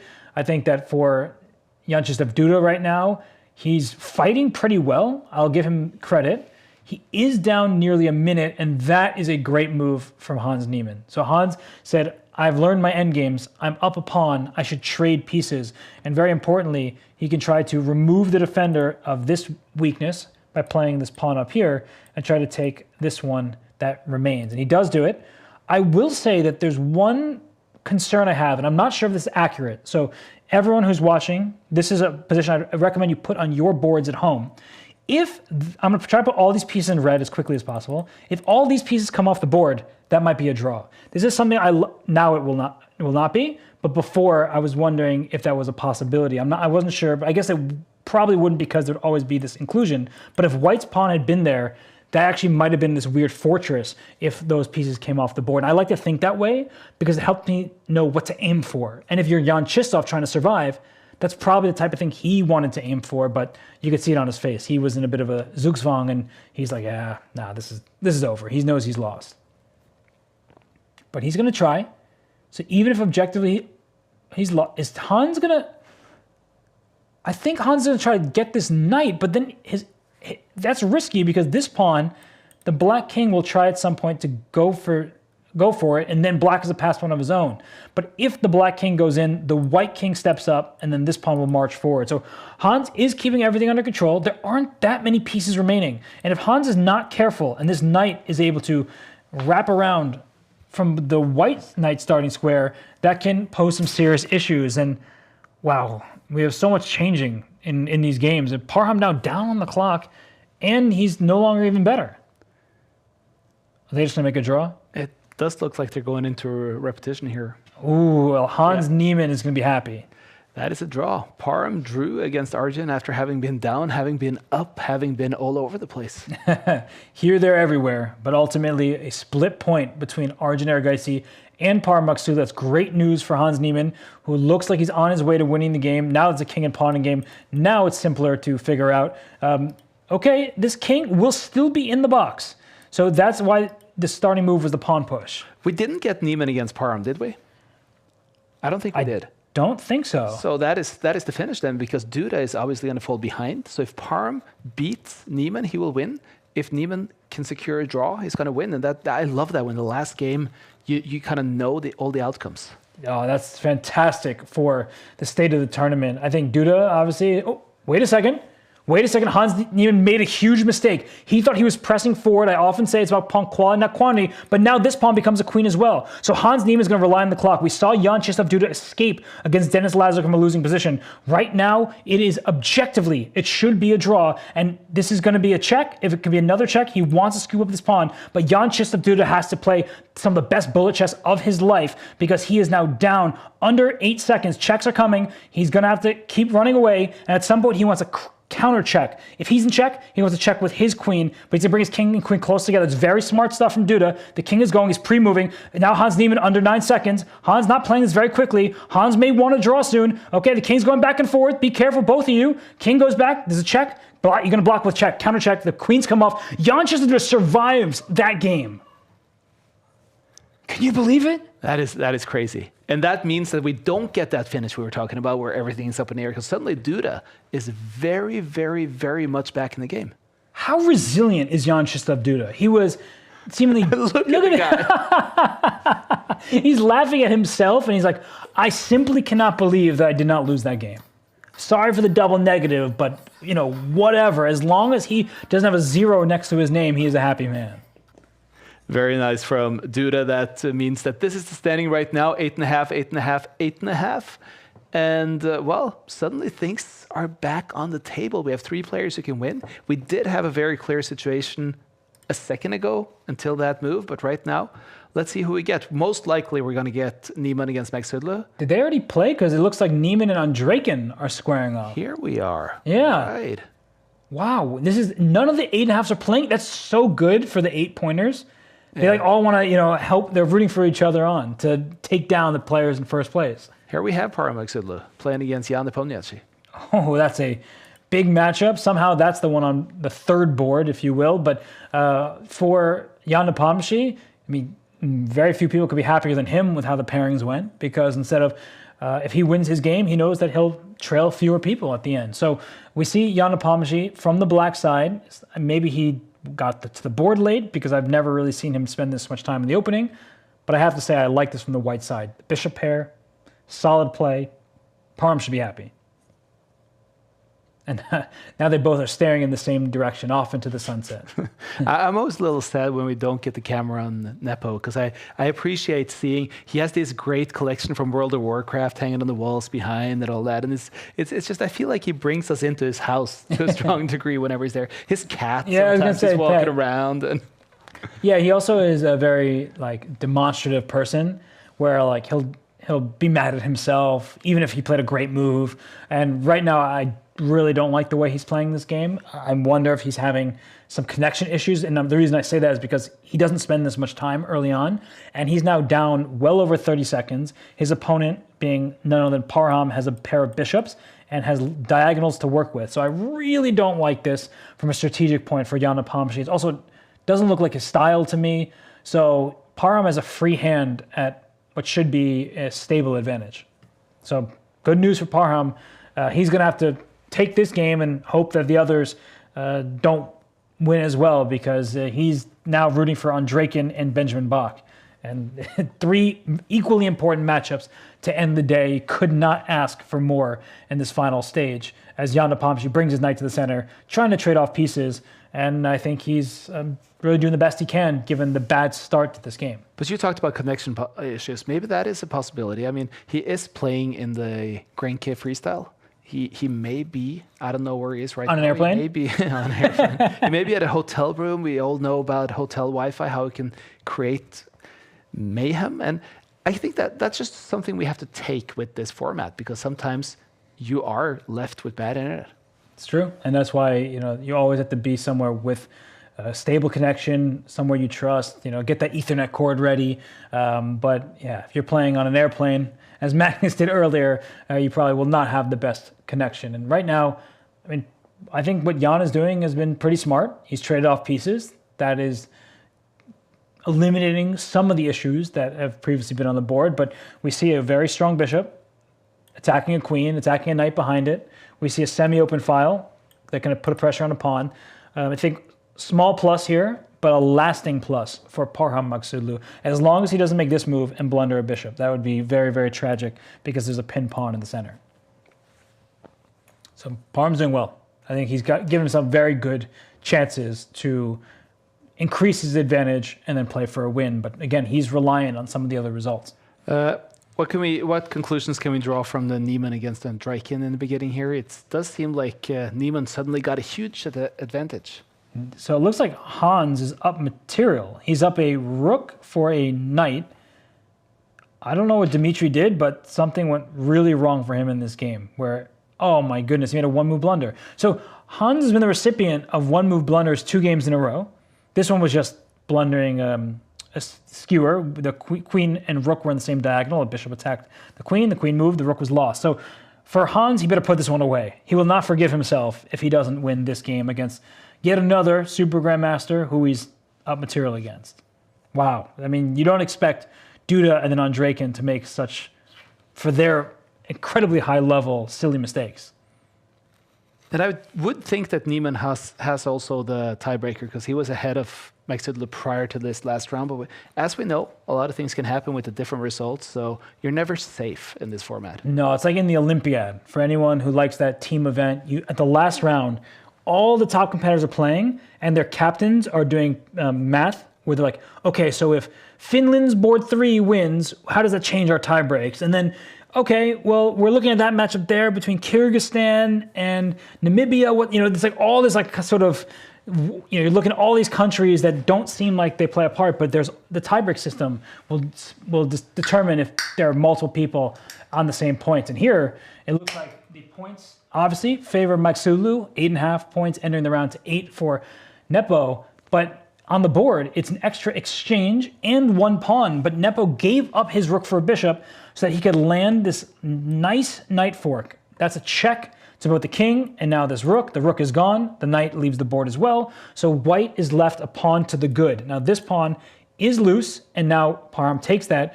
Oh, a miscalculation perhaps by Nepo, thinking this pawn was going down, but then it's him who will yell timber because check hits the king, hits the rook, and we know that Parham, he is tenacious, and I think he wants to trade queens now. So if you're Parham, something like this looks really strong. I think a lot of these rook endgames have great winning chances if they're not outright winning. Instead, he just defends his pawn. So he's saying, I'll keep my extra material. I'll keep my 35 seconds lead on the clock. And Parham's doing the work. Ooh, Nepo. You can always trust Jan to find some ambitious, feisty move. And it was a good move because otherwise he's just sitting doing nothing. But Parham says there's 1 queen in front of what's going to be a 2nd queen. His plan is very simple. Check, push, and then push. That's really all he wants. And it may be that straightforward at this point. But it's still nice, though. I mean, in this day and age, with so much computer prep, so much analysis and everything, I mean, chess is still dominated in these days, at least by this old guard that truly values creativity. Yeah. And I kind of consider Parham like a chess boxer on the board, if that makes sense. Like, he is somebody always willing to get into a fight. He is scared of absolutely no one. Doesn't matter if your name is Magnus Carlsen or whoever else. He is willing to take you on. Right now, he is about to get a 2nd queen, but he does have this concern here. There's a check, and that would be a yo-yo string draw by repetition. Just very important for those of you watching to learn this kind of mechanism that the white king will not be able to escape. So what Parham wants to do then is maybe make a move like queen here to stop the check from continuing. The problem with that is you allow 1 check and then this pawn to push, and suddenly you're worried about the safety of your king. Not that you're going to checkmate it, but that there will be a draw available to black. So Parham, because he conserves his time wisely, now he has time to calculate. He still may go wrong. It's a very tricky position right now. In fact, I'm not even 100% sure what I would do here because this move looks very natural to me. Another way to stop all those checks could be to bring the queen and blockade. That way it looks a bit passive. But there's also this move, which I think is a bit tricky, but I don't know what's going on here. The point, everyone, of king here is that if black continues that same mechanism, white throws in a check. So I'm moving my king out of immediate check. It's kind of like prophylaxis, as they call it, just trying to escape black's immediate threat. I don't know if that works, though. But how much time does Parham have? Under a minute. And he slinks his queen out. That was one of the moves I suggested. He can now block a check with his queen. And this apparently is the winning decision, but that wasn't. He needed to bring his queen back. He had a check that he could have given. He could have gone here. But now he has allowed the black queen to start gobbling up pawns. If his queen does at some point come back and block, he needs to make sure he's not losing connection with his passed pawn because he might lose this game if he tries too hard to win. So you see the determination. Parham wants it. He wants him, and he's given all his pawns. A great example about it's the quality of the pawn. White has the best pawn on the board. It wants to become a queen, but the white king has nowhere to hide. It looks like the black king just has too many.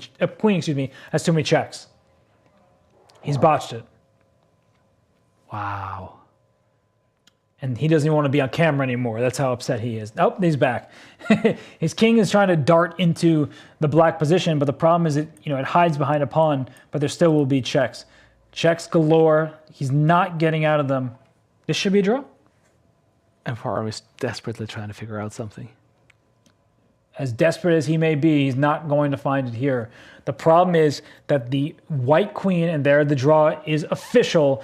Parham Magsulu seemed to have in the bag, but one misstep was all it took. Jan Nepomuk, she survives.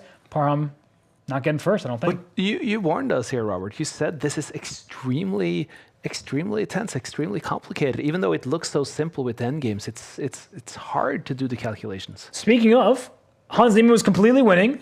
He has a rook and an extra pawn compared to a bishop, and yet it's saying that it's a very complicated battle because, whoa, the black king is trying to step backwards. The bishop is covering the length of diagonal and cover in both directions. I think for Andrejkin, his king is getting back in time. There it is. The king steps back. We're getting and Bach and Duda draw, so the Parm draw is not as bad in the end. And you see Hans yelling. He's so upset. Wow, look at his face. Oh my goodness. I know if that were me, there would be plenty of expletives, so it's good that he's covering his mouth.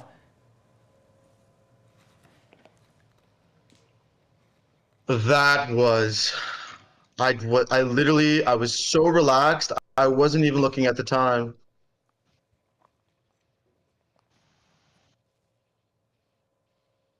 I literally forgot. I literally forgot about the time, is what he's saying. He was so relaxed, trying to just lull his way into this win, and suddenly time catched up to him. Oh, well, time catches up to us all, doesn't it? Look at this final score. Duda wins ahead of Niemann. Ahead of Magsudla. He lost the win on that. He lost the tournament. Oh my goodness. And for Duda, the fact that he survived against Hans when he was just dropped a pawn, and I mean, he lost to...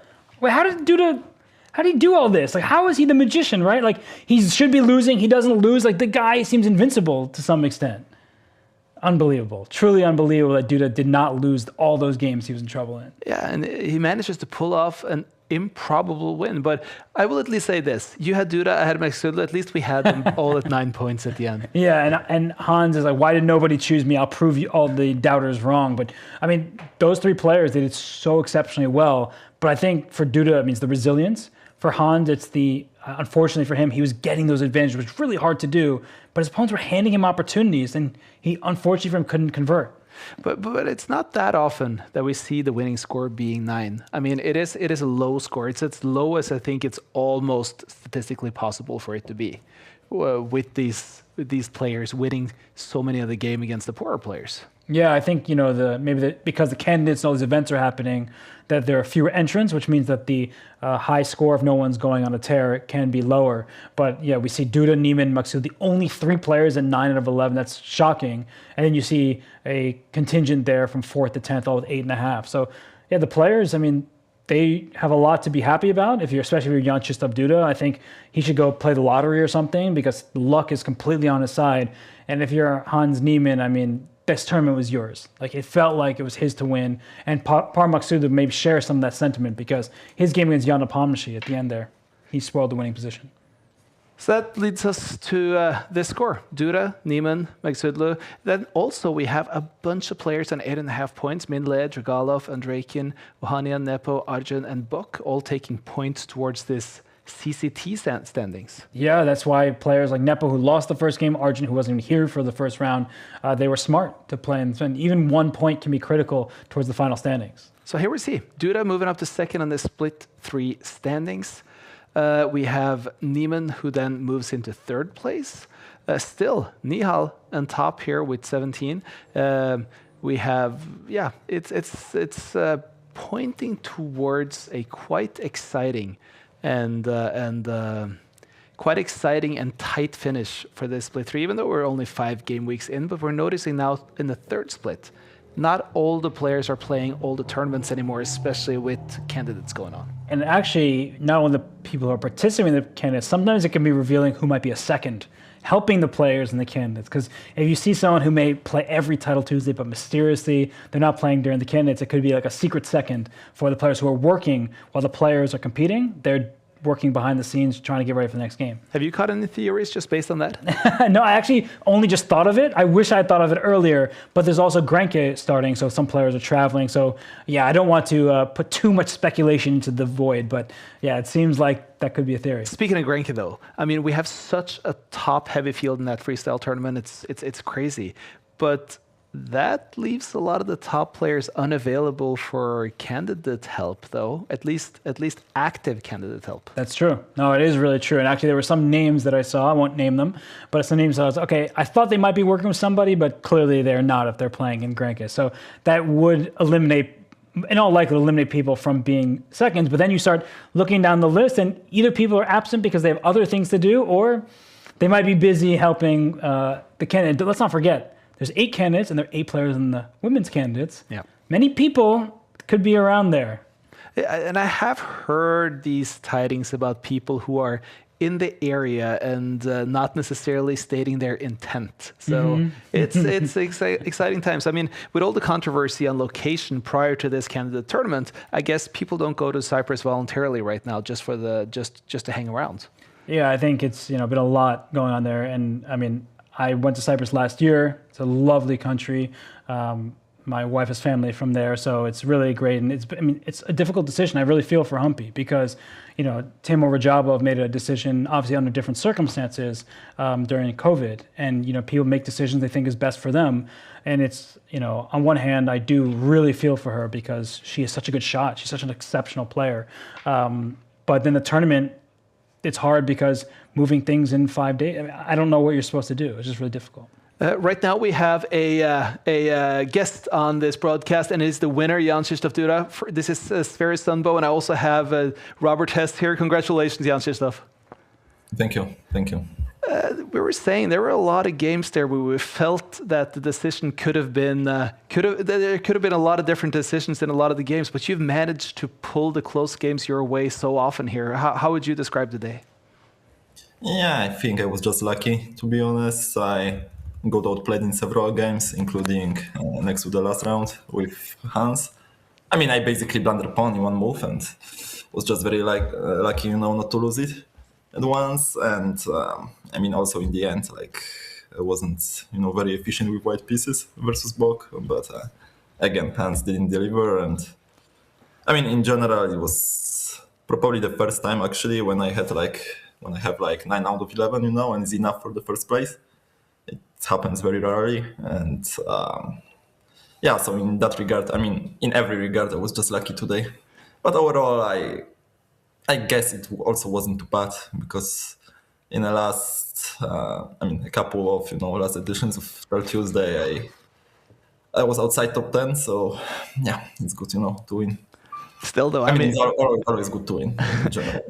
I'm just guessing when you're sitting there with 8.5 tied with 2 other players and you draw your last game, you're not expecting the 9 points to be enough at that point, I guess. But it seemed like what I was talking about with your games, that seems to have been the general feel for a lot of games today. We had Hans, who got lulled into a safe feeling with his time at his last game now. He thought he had more time on the clock than what he did, so he ended up spoiling the position. But do you feel the stress towards the end of the tournament here, where it's game 11 is a little different to maneuver than game 2 or 3? Yeah, it's always very tricky for me actually, especially if I play with white pieces. I think historically I have blown at least 5 Third Tuesdays. I mean, which I could have won, just given not to lose in the last round with white. But but I was managing to lose to pretty much everyone, not only Magnus or Hikaru, but just, I remember some game versus Ivic, for instance. And I mean, of course, if you are,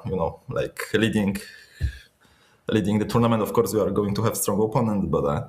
But somehow, I have always struggled with white pieces, I think. Because with black, it's easy, to say to yourself that, okay, you are going to suffer most likely, and you don't expect too much. But here with white, I mean, it's, you may want to draw. I mean, it wasn't the case this time, but somehow, you're always tempted, to look for some forcing lines, some forced draws, and but somehow it didn't work, usually. This time it was tricky, because on the one hand you want to win, but also you don't feel like, losing like an idiot with white pieces by over pushing. So, it's difficult to, you just have to play normally, I guess, but it's easier said than done. So, yeah, it wasn't a very impressive game, but good enough, fortunately.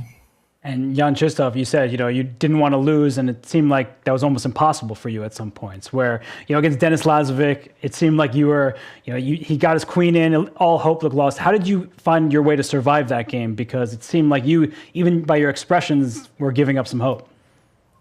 Yeah, I actually completely missed this idea that,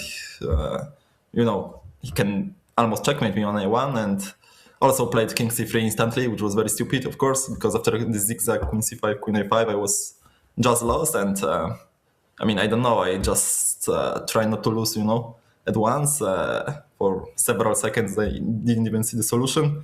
then I spotted, okay, before is the only move. I mean, which doesn't lose, instantly.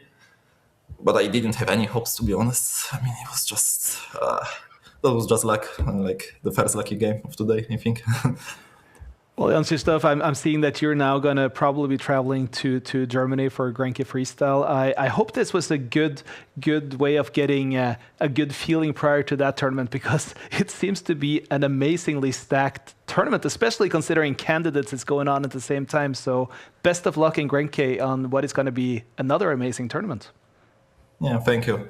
Yeah, it will be very interesting, actually, because I have never played 960 OTB, and also I haven't played, I've played some Rapids, but like no longer time control. So yeah, I'm very interesting. And it's very interesting to me what is going to happen. I don't quite know what to expect, from myself. So, I will just enjoy, and chill as if I played, I don't know, Checkers Go or some other game, which, I can't really play. So yeah, we'll see.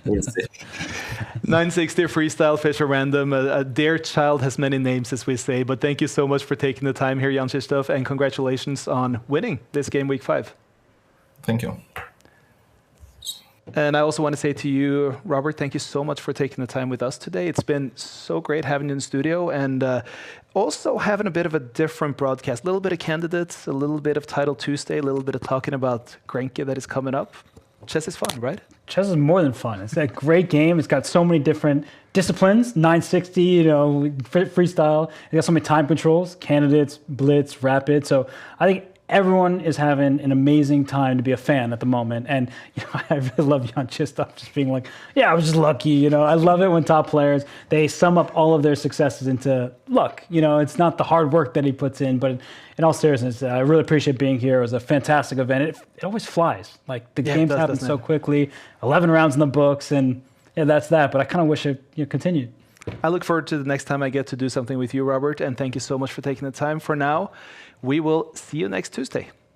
It looks like Farouk is almost getting it done on the board. Should still be a draw. He's losing now suddenly. He's throwing a thorn into the white side, holding on here for dear life. The nerves are kicking in. He's playing with Ghost, afraid to commit. Did he lose on time? The clock is his worst enemy right now. Oh, look at this. He's trapped his own king in the corner. The black rook is hit as well. Whoa, is this a blunder? Checkmate is coming.